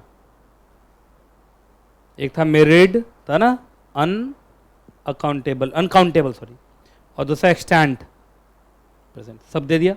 अब तुमने इसको जब पढ़ा, सुनिए, कहते हैं लाइन बाय लाइन पढ़ने से कितना फायदा होता है। मैं कितना भी अच्छा कॉन्सेप्ट बताया था, तुम एग्जाम में लिख नहीं पाते, लेकिन अब तुम इसको पढ़ लिए तो एग्जाम के टाइम में तुम इसको रिवाइज भी करोगे और तुम जरूर, मैं ये नहीं कहता हूँ तुम एग्जैक्टली ये लिख दोगे, पर इसका 70-80% तुम लिख दोगे। कल मॉड्यूल फर्स्ट वाले का टेस्ट लिया था मैंने, देखा था तुम लोगों ने। अब तुम लोग का भी होने वाला है, कुछ चैप्टर्स निकलने दो तो टेस्ट होने वाला है। और टॉप 5 बच्चों को वहाँ गिफ्ट दे रहा हूँ। आप लोग में भी टॉप 5 बच्चों को गिफ्ट दूंगा, तो तैयार रहो, तैयारी शुरू कर दो, है ना। बहुत बढ़िया। इस बार कॉपी भी मैं खुद चेक कर रहा हूँ, आप लोगों ने देखा होगा, कॉपी भी मैं खुद ही चेक कर रहा हूँ। तो सब कुछ एकदम ऑन द लाइन चल रहा है। सुनिए, एक और ऑब्जेक्टिव, क्या मॉडर्नाइज करना था हमें लॉ को? अरे बोलो, पुराना लॉ मॉडर्नाइज नहीं था। और मैं बताऊं, ये जो गिफ्ट वाली बात थी, ये बोला कि 2 झूठ बोला था मैंने, तुम लालच में पूरा पड़ गए। तुम लोग जब पढ़ रहे थे तुम्हारे आंखों से एकदम लालच टपक रहा था ऐसे ऐसे, और मेरा काम हो गया, तुम एक बार पढ़ लिया। लेकिन मैं किसी न किसी बहाने गिफ्ट दूंगा आज। मुझे ये 2 गिफ्ट मुझे आज इस क्लास में देना है, चाहे इसमें दूं चाहे सिक्योरिटी लॉ में दूं। कहा नहीं, फिर बात बदले आप, इसमें भी 2 और उसमें भी 2। चलो एक काम करते, एक एक। ये ग्रीन वाला किस में देता हूँ? EBCL में। और ये रेड वाला किस में दूंगा? सिक्योरिटी लॉ में। एकदम बढ़िया शानदार गिफ्ट है। चलिए अब जरा हिस्ट्री देखें ये नए वाले लॉ का। अरे बोला करो यार, जल्दी जल्दी। हिस्ट्री देखें क्या? सबसे पहले ये लोकसभा में इंट्रोड्यूस हुआ था क्या? बोलो। पहले तो ये बिल था, आप जानते हो ना, पहले कोई भी चीज़ बिल होती है, फिर दोनों सभा से पास होने के बाद प्रेसिडेंट एसेंट मिलता है, तब जाके एक्ट बनता है। तो चलो, लोकसभा से कब पास हुआ? राज्यसभा से कब पास हुआ? और प्रेसिडेंट साहब ने कब इस पर सहमति दे दी? ठीक है। फाइनली जो पुराना कंज्यूमर प्रोटेक्शन एक्ट 1986 था, उसकी क्या हो गई? मौत। क्या हो गई? मौत। वो मर चुका है, वो अब भगवान के पास जा चुका है और नए बच्चे का जन्म हुआ है ओ करते हुए। वो कौन है? The consumer protection act 2019। और 2019 से लेके 2023 कितने साल हो गए इसको? ये 4था बर्थडे बनाएगा इस बार। तो 4 साल में तो बच्चा बदमाश हो ही जाता है आजकल, तो ये काफ़ी बदमाश हो गया, रूल्स बन के ये काफ़ी खतरनाक हो चुका है। 4 साल में तो आजकल का बच्चा गाली देने लगता है, प्रॉपर गाली देता है एकदम। नहीं, चलिए। हरे प्रियम्बल, प्रियम्बल का मतलब जल्दी बताओ, बचपन से बताओ। इंटरप्रिटेशन ऑफ स्टैट्यू, प्रेम्बल का मतलब ऑब्जेक्टिव। बताओ ऑब्जेक्टिव क्या क्या है। एक तो मैंने बता दिया था, to protect the rights of consumers, लेकिन ये थोड़ा ज्यादा लिखेंगे। आइए पहला बोलो, protection of interest of consumer बताया था ना मैंने। सेकंड पे बोलो, to establish authorities for timely and effective administration and settlement of consumer dispute. तीन अथॉरिटी थी, बोलो कौन कौन। सीसीपीए, सीडीआरए और मेडिएशन सेल। मेडिएशन सेल था ना, तो तीन अथॉरिटीज का जन्म करवाना भी इसका ऑब्जेक्टिव है। और अदर मैटर्स जो इंसिडेंटल और एंसिलरी हो। तीन ऑब्जेक्टिव जल्दी बताना पड़ेगा तुम लोग, ऐसे काम नहीं चलेगा। जल्दी बताओ। Protection of consumer rights, second establishment of authorities for speedy and effective administration, timely का मतलब speedy. Third, for the matters incidental और एंसिलरी, जो उसके आसपास के मैटर्स हैं उसको। कोपरा जब से आया है काफी काम कर रहा है ये। अब सुनो, इससे पहले कि मैं शुरू करूं, आपको एक बार ना इस चैप्टर का टूर कराता हूं। करना चाहेंगे चैप्टर टूर? क्योंकि आज फर्स्ट क्लास है, हर टूर वूर कराते रहिए, अच्छा लगता है। पेज उल्टाओगे तुम, मैं बताऊंगा यहां से। तो पेज उल्टाने के लिए सब बच्चा तैयार है? जिनके पास बुक्स नहीं है बगल वाले को देखता रहेगा। थोड़ा बुक शेयर कर लो। तो आप थोड़ा और साइड हो जाओ, नजदीक हो जाओ, नजदीक हो जाओ। आप भी नजदीक हो जाओ। और पीछे एक बच्ची थी, बुक है वहां पे? बुक है ना? इधर इधर किसी की फर्स्ट क्लास थी, बुक थोड़ा सा इधर हो जाओ। इधर किसी की फर्स्ट क्लास थी, पीछे चेतना सॉरी, है ना। चलिए ठीक है। मैं कभी भी नाम तेरा मेरा बोलूं तो समझना प्यार से बोल रहा हूं। बात समझ में आ गया? कहा अच्छा, दिमाग लगा रहे हैं, गलत नाम बोले हैं उसके ऊपर से पॉलिशिंग कर रहे हैं, यही समझो। ठीक है, चलिए ध्यान से सुनिए। ये चैप्टर को कितने पार्ट में बांट के पढ़ाऊंगा? कितने पार्ट में? 1 2 3 4 5 6, इतना बड़ा चैप्टर है, पार्ट में नहीं बांटूंगा तुम्हारे लिए एग्जाम टाइम में मुश्किल है। और एग्जाम में क्वेश्चन आएगा ही आएगा, लिख कर देता हूं, आप स्कैनर उठा के देख लीजिएगा, हर एग्जाम में क्वेश्चन आएगा, केस लॉ आएगा ही आएगा। और एक अच्छी बात है, जितना केस लॉ मैं पढ़ाऊंगा उसी से आया आज तक, क्योंकि मैं केस लॉ बहुत ज़्यादा पढ़ा दिया है, ज़रूरत से ज़्यादा, तो चिंता करने की जरूरत ही नहीं। चलो सबसे पहले क्या होना चाहिए? इंट्रो खत्म। अरे इंट्रो करा दिया ना भी, क्या क्या कराया इंट्रो में? सर सबसे पहले कोपरा क्या क्या ऑब्जेक्टिव है, कोपरा अपने ऑब्जेक्टिव को कैसे अचीव करता है, proactive approach, reactive approach. Sir COPRA में कंज्यूमर के बारे में बात की गई है, कंज्यूमर क्यों जरूरी है हमारे लिए, बताया था कंज्यूमर क्यों जरूरी है, इकोनॉमिक डेवलपमेंट, याद है? एग्जाम में ये सब भी क्वेश्चन आ सकता है। उसके बाद हमने पढ़ा सर इस एक्ट का ऑब्जेक्टिव क्या है, फिर 1986 वाले को क्यों हटाया गया, नया वाला एक्ट क्यों लाया गया, दोनों क्वेश्चन हो सकता है। पुराने वाले को क्यों हटाया गया और नए वाले को क्यों लाया गया, या पुराने और नए में डिफरेंस बताइए। अब बोलो सर डिफरेंस का चार्ट आपने क्यों नहीं बनवाया लास्ट में, क्योंकि ना तुम पुराना जानते हो ना तुम नया जानते हो, पहले दोनों कर लो फिर मैं करा दूंगा, है कि नहीं? अब ध्यान से सुनते जाइए। बाकी मैंने बहुत प्री लिबरलाइजेशन, पोस्ट लिबरलाइजेशन, वहाँ रेगुलेटर नहीं था, यहाँ रेगुलेटर है, ऐसी बहुत सारी बातें मैंने आपको बताई हैं। उसके बाद तो इंट्रो, अच्छा कब Lok Sabha, Rajya Sabha, president, assent, objective सब बता दिया, इंट्रो खत्म। क्या खत्म? इंट्रो खत्म। ऐसे भी आज इस चैप्टर की फर्स्ट क्लास है, इंट्रो खत्म हो गया। चलो सेकंड में बोलो, डेफिनेशन। हे भगवान जल्दी गिन के बताओ कितना डेफिनेशन, भरा हुआ डेफिनेशन गिनो। अच्छा डेफिनेशन देखते देखते देखो तो बीच में केस लॉ है, चेक करो चेक करो चेक करो, जल्दी चेक करो। डेफिनेशन आते आते केस लॉ आ रहा होगा, जल्दी देखो। देखिए आ रहा, कितने केस लॉज हैं। कंज्यूमर पर बहुत सारे केस लॉज होंगे, मिला? सर्विस पर बहुत सारे होंगे, गुड्स पे बहुत सारे होंगे, डेफिशिएंसी पर होगा, डिफेक्ट पे होगा। आप इस पर आ जाओ, इस पर आ जाओ, इस पर आ जाओ, देखो है ना, बात समझ में आ रही है? देखो तो बहुत सारे केस लॉस हैं, तो बीच बीच में भी क्या है? Case law. और हर केस क्या होता है? कहानी। हर केस क्या होता है? कहानी। तो इतनी कहानियां सुननी पड़ेंगी। बताओ कितने डेफिनेशन? 19। सबसे लास्ट वाला क्या बोल रहे हो? सबसे लास्ट वाला डेफिनेशन कौन है? बाप रे, अनफेयर ट्रेड प्रैक्टिस का डेफिनेशन देखो तो कितना पेज में है। जिस दिन ये पढ़ाऊंगा ना उस दिन तो बच्चा बेहोशी है। अच्छा 2 पेज का डेफिनेशन। यूटीपी, यूटीपी की आरटीपी है? अरे थोड़ा देखो, तुमको पढ़ना ये सब। यूटीपी है ना, अनफेयर ट्रेड प्रैक्टिस। कितने पेज का है डेफिनेशन है? एकदम एग्जैक्ट 2। क्या बात है, मजा आ जाएगा। तो सब मिला के कितने डेफिनेशन हो गए? 19। बताओ 19 डेफिनेशन। और 19 में से यूटीपी जैसा भी डेफिनेशन है, जो अकेले 2 पेज लेके बैठा हुआ है, लेकिन फिर वही लाइन बाय लाइन। आइए अगला, एडमिनिस्ट्रेशन। कोपरा 2019 को एडमिनिस्टर कैसे किया जाता है, ये भी तो जानना पड़ेगा। तुम ही बताओ कैसे किया जाता। तो देखो यहां बता दिया, यहां वही एक तो कंज्यूमर प्रोटेक्शन काउंसिल्स बनाए गए। कौन सा अप्रोच है ये? Proactive approach. कौन सा अप्रोच? प्रोएक्टिव। भूल जाते हो तुम लोग। फिर है रिएक्टिव अप्रोच, है ना। रिएक्टिव अप्रोच के अंदर क्या बनाया गया है? सीसीपीए। क्या बनाया गया? CCPA regulator. अब बोलोगे सर अभी आपने कौसी जुडिशियल बॉडी का नाम नहीं लिया, कंज्यूमर कोर्ट का, मीडिएशन का नाम नहीं लिया, उसका अलग पार्ट, उसका अलग part.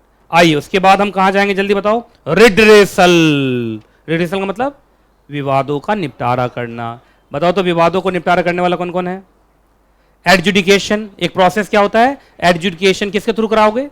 सीडीआरए, consumer dispute redressal agency, जिसको हम क्या बोलते हैं? Consumer court. 3 tier quasi judicial body, district court, district forum, state commission और नेशनल कमीशन। सुना होगा, बचपन से पढ़ा होगा।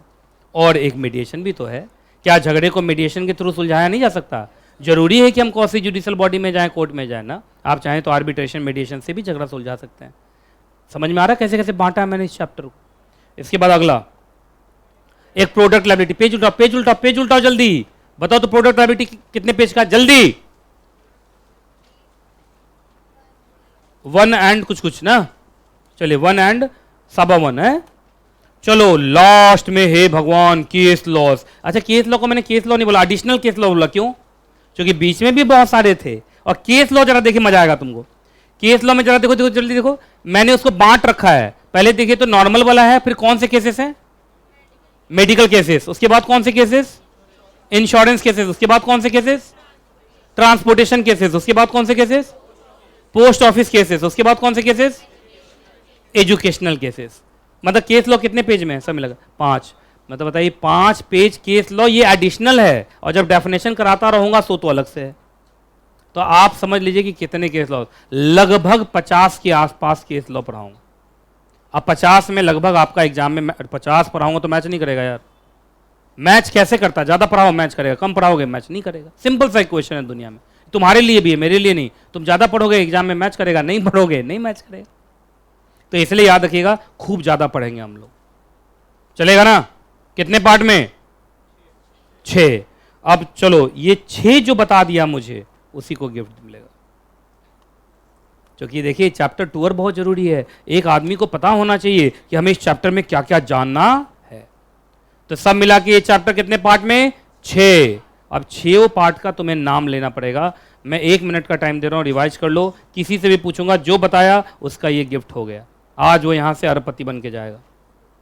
देख नहीं रहो ग्रीन डायमंड का? ग्रीन डायमंड आजकल हो रहा है।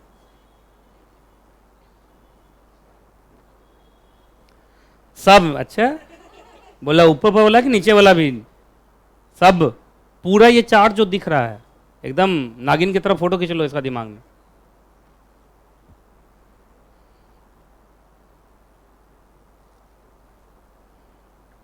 आज मैं डेफिनेशन स्टार्ट कर दूंगा। यस, बहुत है ना। रुको यार, मुझे बोलो डेफिनेशन कितना था? हाँ तो यहां लिख देता हूं।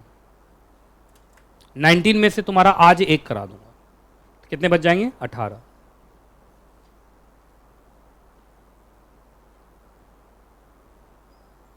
और आज सिक्योरिटी लॉ में चैप्टर खत्म कर दूंगा आज जी।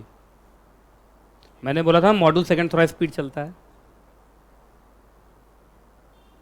तो जो तुम्हारे दोस्त वोस्त आए नहीं उसको बोल दो मॉड्यूल सेकंड बहुत स्पीड चलता है।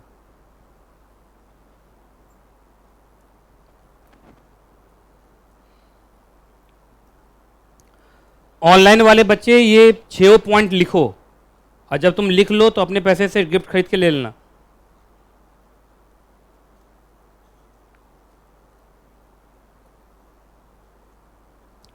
पूछूं? पक्का? रुक जाऊं? रुक गया। ऐसे तुम्हारे बुक में चार्ट बना होगा। ये चार्ट वार्ट बनवाने वाला काम नहीं करता हूं, लिखवाने वाला। हटाऊं? हटाऊं? चलो मैं हटा रहा हूं। चलिए हाँ जी, अब वक्त आ गया है ग्रीन डायमंड देने का। किससे जिसकी फर्स्ट क्लास उसी से पूछ लूं। अब बताओ गिफ्ट लेके अगर घर जाए तो उसे माता पिता कितना अच्छा बोलेंगे कि बेटा बेटी तुम तो पूरा फीस ही वापस ले आए। कहीं ज़्यादा हो रहा है, ज़्यादा हो रहा है, उतने का भी गिफ्ट नहीं है। अच्छा चलिए, किससे पूछूं किससे पूछूं किससे पूछूं किससे पूछूं किससे पूछूं किससे पूछूं। मॉड्यूल फर्स्ट में तो झगड़ा होता रहता है कि मेरे से पूछो मेरे से पूछो जी। हम मॉड्यूल सेकंड में देखो किसी और से पूछो, हमें कोई, हम ताली बजाने के लिए बैठे हुए हैं। कोई बच्चा नहीं बोल रहा मेरे से पूछो मेरे से पूछो। गिफ्ट नहीं चाहिए? कितने बच्चे बता देंगे? बता देंगे? चलो,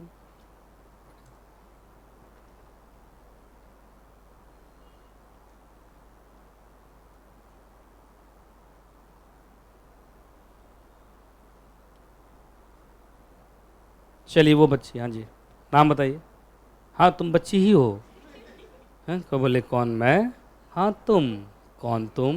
ओहो, है ना, नाम भूल गया। रिया। तुमसे मॉड्यूल फर्स्ट में पूछा था क्या कभी? मैंने नहीं पूछा ना। चलो रिया बताओ, ये जो कंज्यूमर प्रोटेक्शन एक्ट हम पढ़ेंगे है ना अपने एनकेजे क्लासेस के अंदर, इतना बड़ा चैप्टर है, कितने पार्ट में डिवाइड करके पढ़ेंगे? एक्चुअली ये पार्ट बहुत ज़रूरी है क्योंकि यही सब ऑब्जेक्टिव है किसका? कोपड़ा का।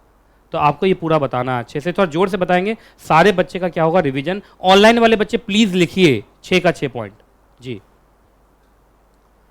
नहीं, नाम क्या बताया? भूल गया मैं। रिया, हाँ बोलो। 6 पार्ट में डिवाइडेड है, पक्का देख लो। इंट्रोडक्शन है। चलो दूसरा, डेफिनेशन कितने? जो बगल से बोला राया। रिया तो लड़की का नाम है, लड़का का तो राया होगा, है ना। और बोलो। थर्ड में एडमिनिस्ट्रेशन कैसे होगा? 2 तरीके से। यस,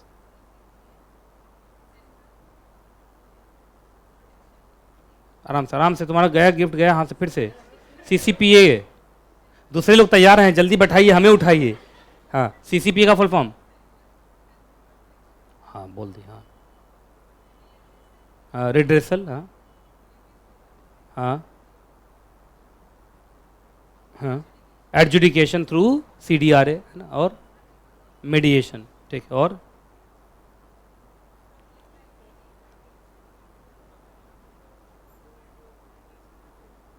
ने सीडीआरए बोल दी। हाँ, नहीं वो बोल रही थी यार, ये तो गजब हो रहा है यार। हाँ हाँ, product liability, additional case laws. Yes, इसने बता दिया। कोमल जल्दी आ जाओ, आ जाओ, जल्दी आ जाओ। और थोड़ा फोटो ठीक से खींचा करो यार, तुम लोग पूरा पेट का ही ले लेता फोटो मेरा। आ जाओ। अच्छा हाँ, सही बात है ना। एक बढ़िया सा फोटो खींचो। हाँ वहां से खींच लो।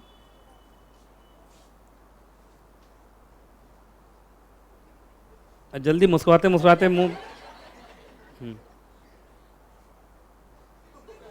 चलो।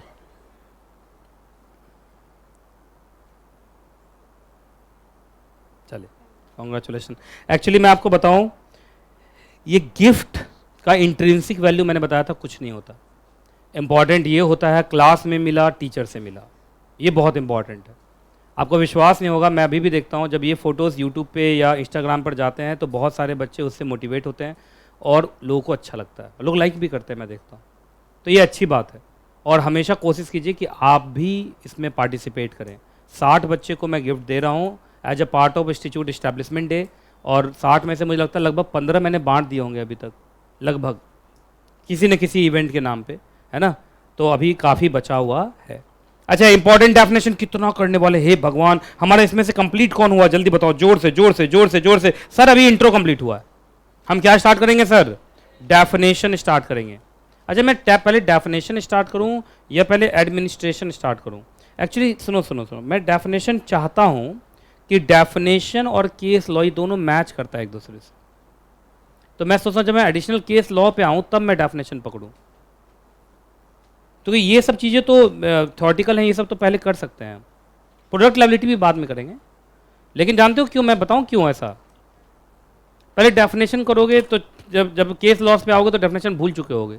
और हर केस लॉ का क्या होता है सुनो, जैसे हर केस लॉ में आएगा कंज्यूमर है कि नहीं तो कंज्यूमर का पूरा डेफिनेशन, प्रोडक्ट है कि नहीं तो प्रोडक्ट का पूरा डेफिनेशन, गुड्स है कि नहीं तो गुड्स का पूरा डेफिनेशन। सो तुम देख लो, अगर तुम डेफिनेशन को स्टार्ट करना चाहते हो, मैं एक डेफिनेशन तो आज करा ही देता हूँ, है ना। उसके बाद अगली क्लास से जब हम आएंगे तो क्या स्टार्ट करेंगे? एडमिनिस्ट्रेशन, रिड्रेसल, उसके बाद वापस डेफिनेशन को केस लॉ के साथ मिला के पढ़ेंगे, क्योंकि डेफिनेशन ताज़ा ताज़ा याद रहेगा तो केस लॉ डिसाइड करने में आसानी रहेगी, क्योंकि ज़्यादातर केस लॉ तो इसी मुद्दे पे होते हैं कि वो कंज्यूमर है कि नहीं।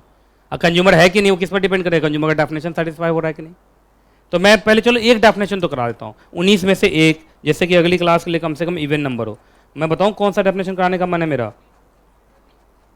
नहीं, मेरा कराने का मन है एक आया होगा बेसिक राइट्स ऑफ कंज्यूमर, देखो तो कहीं पर है ये, क्योंकि मुझे लगता है ये बहुत ज़रूरी है। अभी बता नहीं था मैंने कि इस एक्ट का क्या ऑब्जेक्टिव है, कंज्यूमर को पहले राइट्स देना और उस राइट्स को क्या करना, प्रोटेक्ट करना। तो तुम्हें मालूम होना चाहिए कि इस एक्ट में कंज्यूमर को कौन कौन से राइट्स दिए गए हैं। ये करा ले पहले, कोई दिक्कत तो नहीं है तुम लोग को? बताओ जल्दी से बताओ, ये डेफिनेशन का नाम बोलो। कंज्यूमर राइट्स या basic right of consumer, actually वो कंज्यूमर राइट्स ही लिखते हैं, वो मैंने लिख दिया बेसिक राइट्स ऑफ कंज्यूमर। सुनिए इधर देखिए, हाँ जी, कोपरा 2019 में कहीं भी लिखा रहे कंज्यूमर राइट्स तो उसका क्या मतलब? तो उसका मतलब 1 2 3 4 5 6 तरीके के राइट्स। बात समझ में आ रहा है कि नहीं आ रहा? पहले बताइए कितने तरीके के राइट्स? 6 तरीके के राइट्स, है ना। इस 6 तरीके के राइट्स को शॉर्ट में हम ये भी बोलते हैं, ये देख लो, ये तुम्हारा चार्ट देखो तो बना हुआ है तुम्हारे बुक में, कैसे एक पेज पीछे है आगे है क्या है, ये बराबर पे ही है? बराबर पे ही है, तब तो ठीक है। अच्छा 6 राइट्स शॉर्ट में बोलो तो।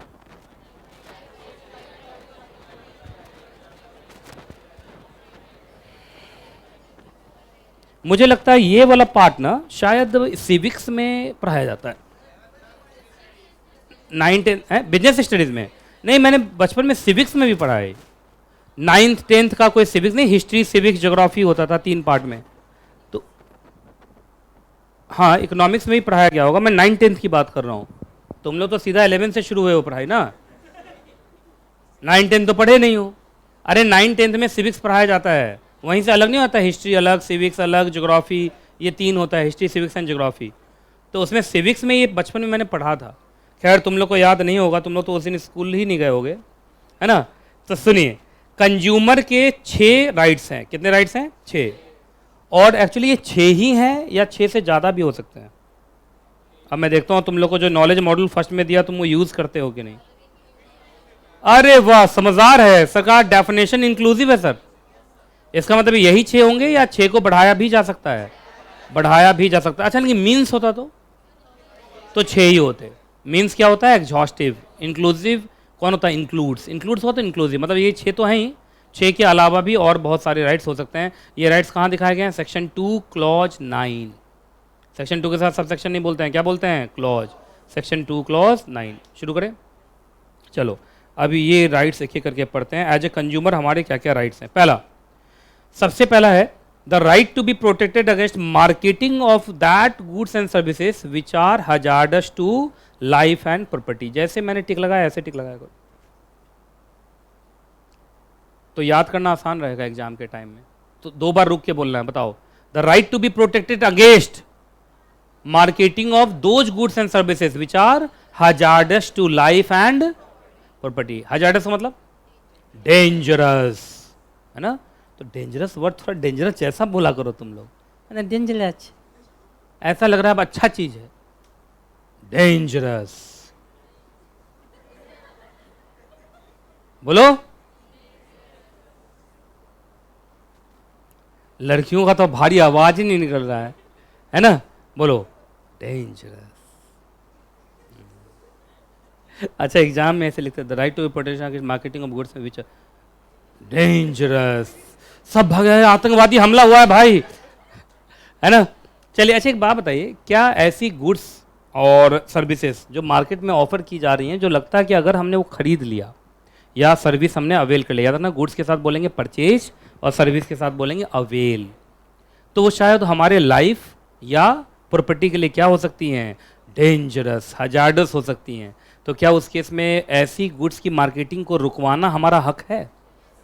क्या हम सीसीपीए ना, बोलो full form, central consumer protection authority, क्या हम उसके पास जाके ऐसे गुड्स एंड सर्विसेज जो मार्केट में बेची जा रही हैं, क्या हम उसके मार्केटिंग को रुकवा सकते हैं?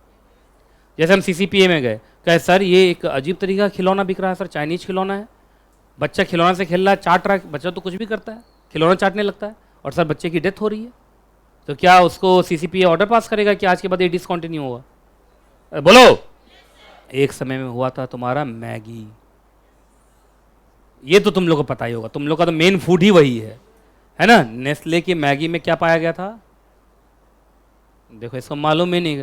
कुछ बच्चा तो उधर से बोला सर खोया, तो उसमें निकला सब मसाला पाया गया था। लेड क्या होता है? शीशा का छोटा छोटा टुकड़ा, इतना छोटा टुकड़ा जो तुम्हें नजर नहीं आएगा, लेकिन वो अगर पेट में गया तो शायद वो आपके अंदर की चीज़ों को काट वाट सकता है और आपकी डेथ हो सकती है। कुछ ऐसा हुआ था ना, नहीं मालूम है? कुछ लोग को तो मालूम ही नहीं हुआ क्या था, कहा अरे हमें तो लगा नया नया नूडल्स आने लगा है, पतंजलि का भी आया, और किसका किसका आ गया था? चिंग चाइनीज, यप्पी, हाँ यप्पी इप्पी है, अच्छा यप्पी, हाँ ये सब तो हम लोग घर में ही बनाने लगे थे खुद से। देखा कभी ऐसे ऐसे करके निकलता रहता लंबा लंबा सा, पता नहीं वो क्या होता, मुझे नहीं पता, पर मैंने देखा है। क्या होता है वो? अच्छा जबे सेवैयाँ होता है, अच्छा। उसमें नमक डाल देंगे तो मैगी नहीं बन जाएगा? और उसमें थोड़ा सा हल्दी डाल देंगे पीला पीला, अच्छा ओह चलो ठीक है। अच्छा, ऐसे गुड्स की मार्केटिंग को रुकवाओगे, ये तुम्हारा मतलब क्या राइट है? मतलब अगर तुम सीसीपीए में चले गए तो सीसीपीए रोकेगा ही, क्योंकि हमारा राइट है, क्योंकि हमारा राइट है। अगर हम कंप्लेन करेंगे तो रुकना ही चाहिए। अगला बोलो। Right to be informed about the quality, quantity, purity, standard and price of goods, है ना? और कंज्यूमर को किससे बचाना? यूटीपी से। किससे बचाना? यूटीपी। Unfair trade practices. अब वो क्या होता है तुमने देखा था, 2 पेज का डेफिनेशन है, हम पढ़ेंगे वहाँ पे। बस अभी यही है, आप किसी भी दुकान में जाएंगे और कोई भी सामान खरीदते हैं तो क्या आप उसके प्राइस के बारे में, क्वालिटी, क्वांटिटी, प्योरिटी, स्टैंडर्ड, इन सब के बारे में पूछ सकते हैं? और क्या उनको बताना पड़ेगा? अच्छा वो नहीं बता रहे तो आपका ये राइट खत्म हो गया। एक बात याद रखना, ये जो तुम्हारे 6 राइट्स हैं, ये बेसिक राइट्स का मतलब फंडामेंटल राइट्स हैं आपके।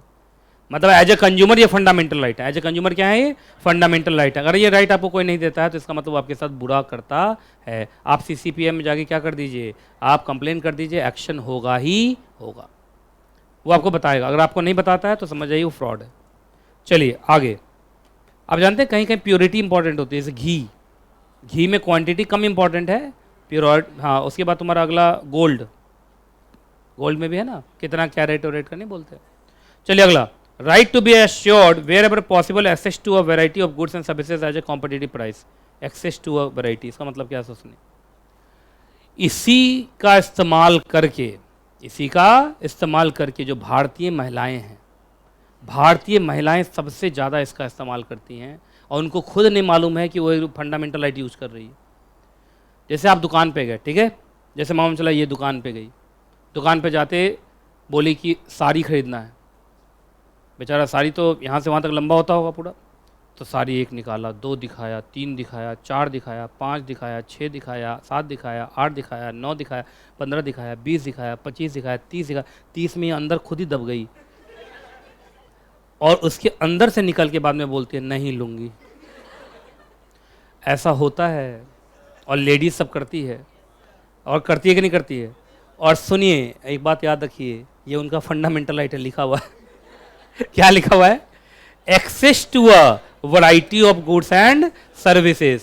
वो दुकान पर जाके दुकान वाले को बोल सकती है कि मुझे इस प्राइस के लेवल पे आप ये इतनी इतनी चीज़ें दिखाओ, और अगर आपको पसंद आता है तो लीजिए, नहीं पसंद आता है तो मत लीजिए। सी वाले पॉइंट को शॉर्ट में क्या बोलते हैं देखो तो? Right of choice. Right of choice. Actually इसका खूब इस्तेमाल, जो मुझे लगता है मेंस जो होते हैं वो नहीं करते शायद। आपको विश्वास नहीं होगा, जो मेंस हैं और जो लेडीज़ हैं बहुत बड़ा डिफरेंस है दोनों में। एज ए कंज्यूमर बुरा मत मानिएगा, सारे के सारे मेंस ऐसे नहीं होते, सारे के सारे वीमेन भी ऐसी नहीं होती, एक्सेप्शंस आर ऑलवेज देयर, है ना? सुनिए मैं आपको बता रहा हूँ, हम लोग जो होते हैं मेंस जो होते हैं वो पहले लिस्ट बनाते हैं घर पे कि क्या क्या सामान खरीदने जाना है, उसमें से भी 2-3 चीज़ कम ही लाते हैं ठीक है। तो हम लोग पहले सोचते हैं क्या लाना है जाना, उसके हिसाब से दुकान में जाते हैं, दुकान को बोलते हैं और खरीद के ले आते हैं। लेडीज़ में उल्टा होता है, तो कभी लिस्ट बना के नहीं जाती है, देखा होगा तुमने। वो सीधा मार्केट निकलती है और वहाँ जाके चूज़ करती है कि क्या लेना है और क्या लेना नहीं है। सच में ऐसा होता है कि नहीं होता, पहले बताइए आप। तो देखिए जो राइट ऑफ चॉइस है उसका गजब क्रांतिकारी इस्तेमाल कौन कर रही है? महिलाएं। खासकर आप अगर अपनी मौसी जी के साथ, बुआ जी के साथ चले गए तो लगभग मार खा के आप आओगे। सच में बहुत परेशान, मैं बहुत बार अपनी मौसी जी को बोलता हूँ कि अब ले लीजिए ना प्लीज़, आप 9 साड़ी निकलवा चुकी हैं, ले लीजिए कुछ ले लीजिए ना। तो चलो ना तुम ज़्यादा बोलता है तुम, अच्छा ऐसे बोलते हैं ना, ठगाता रहता है। और आपको विश्वास नहीं होगा, आप जब चलेंगे वो बेचारा जो साड़ी फिर वापस रोल करता है ना, 17 गाली देता होगा कम से कम वो, है कि नहीं। लेकिन वो 17 गाली दे, उससे क्या फ़र्क पड़ता है, राइट ऑफ चॉइस आपके पास है और आपको इस्तेमाल करना चाहिए। अच्छा इसको एक बड़ा अच्छा बोलते हैं, मैं भूल जाता हूँ, वर्ड भूल जाता हूँ, जो हम दाम वाम कम करवाते हैं क्या बोलते हैं उसको, बार्गेनिंग। हिंदी में क्या बोलते हैं, मोल भाव। ये भी इसी के अंदर है। बताओ कैसे मोल भाव इसी के अंदर है, बताओ तो। हाँ, एट अ कॉम्पिटिटिव प्राइस। मोल भाव करने में भी बड़ा गजब ही है, लेडीज सब तो एकदम रिकॉर्ड तोड़ती है ना। अच्छा कुछ मार्केट दिल्ली में मोल भाव वाले ही हैं। अगर आप, हाँ यस, देखो उसका दुकान है वहाँ पे, बता रहा है ना। पालिका बाजार कितने लोग हैं, पालिका बाजार में बता दूं पहले कहाँ है, कुछ लोग गए होंगे उनको मालूम ही नहीं को गए हैं। सीपी गए हैं, कनॉट प्लेस, उसके सेंट्रल बीच में ही एक आपका वो अंडरग्राउंड मार्केट है। अब बताओ कितने लोग गए हो। उसमें जीन्स वीन्स का खूब दुकान, लगभग हर चीज़ों का दुकान है। और दुकान कम, लाइट ज़्यादा मारे रहता है, ब्लू ब्लू लाइट, देखा होगा, है कि नहीं। आपको विश्वास नहीं होगा, जो भी बच्चा दिल्ली में पहली बार आता है वो वहाँ ठगा जाता है। वहाँ भी चांदनी चौक पे भी, हाँ जी, चांदनी चौक पे लाल किला के सामने एक मार्केट है, वहाँ पे ठगा जाता है। एक्चुअली हम लोग शर्म करते हैं, बाहर से जब आते हैं तो हमें लगता है कि इतना कम थोड़ी होता होगा। जैसे हाँ, जैसे बोला जीन्स कितने का भाई, तो बोला 3000 का। तो अब हम लोग क्या, जो बाहर से आए बोला 3000 है तो चलो 2800 बोल देते हैं या 2500 बोल देते हैं। बहुत खींचेंगे तो कहाँ तक बोलेंगे, 2500। तो मैं ऐसे ही करता था। तो मेरे साथ मेरी एक दोस्त गई एक बार, है ना, वो दिल्ली हाइट है। अरे सुनो तो यार, मेरी दोस्त नहीं हो सकती है, मैं सीएस, अच्छा मैं सीएस नहीं कर रहा, अरे मैं सीएस करता हूँ, मेरी भी दोस्त होती होगी, वो सभी कंपनी सेक्रेटरी बन चुकी है। सुनिए, उनका तो नाम भी मेरे बुक पे आता है। अब जरा ध्यान से सुनिए जो मैं बोल, आपका पहले नाम चेक करो, उसके बाद आगे बढ़ेंगे, नहीं तो हम नहीं पढ़ेंगे, है ना। खैर सुनिए,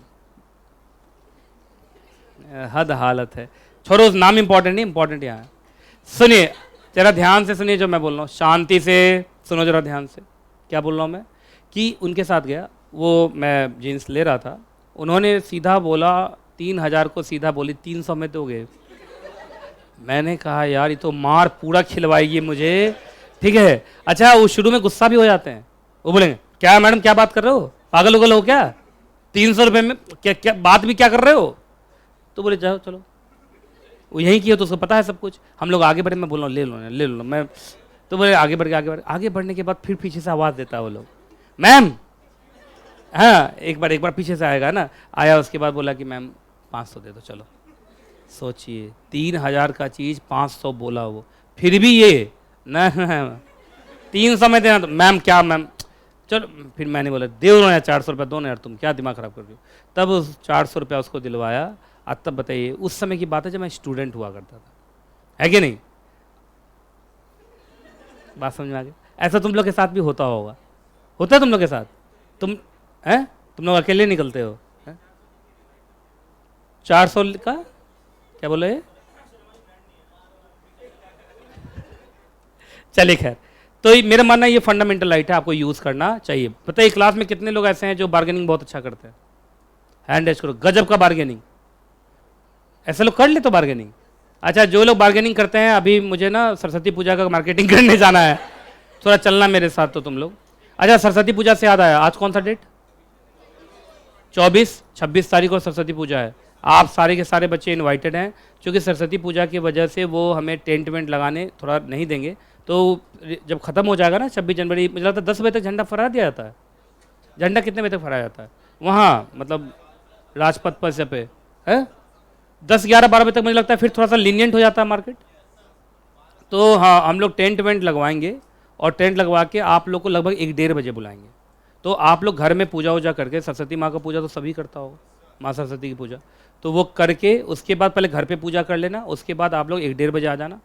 टेंट वेंट लगा हुआ मिलेगा, बस सजाना है, और 3 बजे तक हमें पूजा करके, बाकी मैं खिचड़ी बनाता हूँ हम सारे स्टूडेंट के साथ, और खिचड़ी का प्रसाद ग्रहण करके, और अच्छा खिचड़ी बनता है वो बिरयानी खिचड़ी और किसी के बीच का ही कुछ बनता है, और मुझे पता नहीं क्या बनता है। है ना। तो वो बनेगा, हम लोग सब मिल के खाएंगे और खाने के बाद फिर शाम की आरती करके आप लोग धीरे धीरे अपने घर की तरफ विदा हो जाएंगे। और सबसे इम्पोर्टेंट, नहा के आना है, कपड़े नए ही होने चाहिए।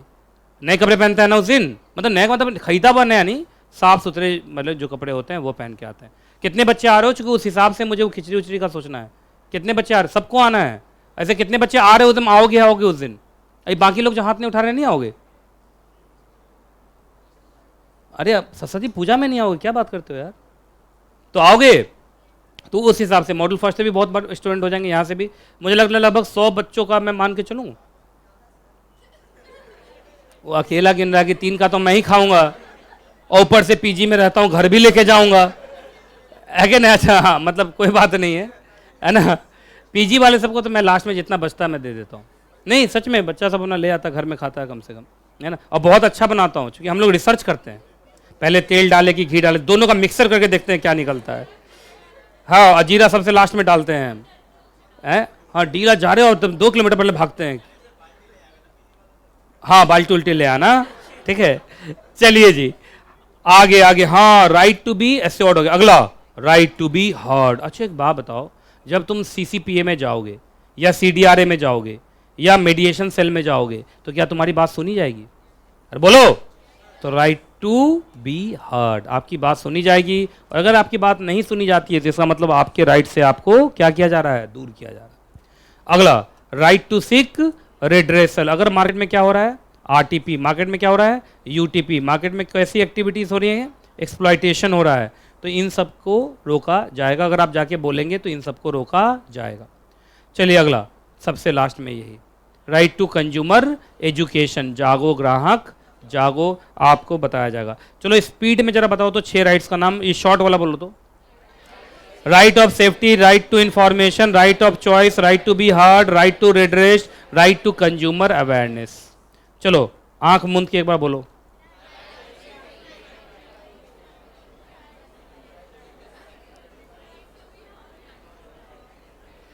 किसी को 6 याद नहीं हुआ है, बच्चा सब ऐसे चुना। Right to, right to, right to, right to, right to, right to, कहा बाकी आप भर लीजिए। जल्दी से बताओ, 6 राइट का नाम बोलो। Right of safety, right to information, right of choice, right to be heard, right to redressal, right to consumer awareness. बोलो।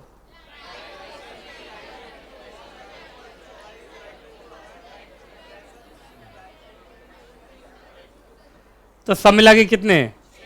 6। तो ये 6 याद हो गए। अच्छा कितने डेफिनेशन पढ़ने हमें? 19 में से एक करके ना उसको ऑड से इवन बना दिया। अब कितने बचे हमारे लिए? 18, है ना। अब 18 करेंगे हम अगली क्लास में, ठीक है। आज मैं ब्रेक थोड़ा पहले दे रहा हूँ, 5 मिनट पहले ब्रेक दे रहा हूँ। 12:55 हुआ है। तो सुनिए क्यों, क्योंकि मुझे उधर सिक्योरिटी लॉ खत्म करना है, तो जल्दी ब्रेक दूंगा, जल्दी ब्रेक खत्म होगा और जल्दी वहाँ स्टार्ट करेंगे, ठीक है। 12:55 हुआ है, बताओ इसमें 30 मिनट जोड़ो। 1:20 पे हम वापस मिलेंगे। 1:20 पे वापस मिलेंगे हम। 1:20 पे वापस मिलेंगे हम। चलो 25 जाओ, जी लो जिंदगी। तुम लोग डेली हल्ला करते हो। 1:25 पे मैं पढ़ाना शुरू कर दूंगा। जिन बच्चों की फर्स्ट क्लास है जल्दी से आके मिलिए मेरे से एक बार। The student having their first class. बाकी अभी सिक्योरिटी लॉ की क्लास डायरेक्ट टू होमो की D2H पे, तो जो बच्चे ऑनलाइन देख रहे हैं D2H पे आ जाओ। जिन बच्चों की फर्स्ट क्लास है जल्दी से एक बार मिल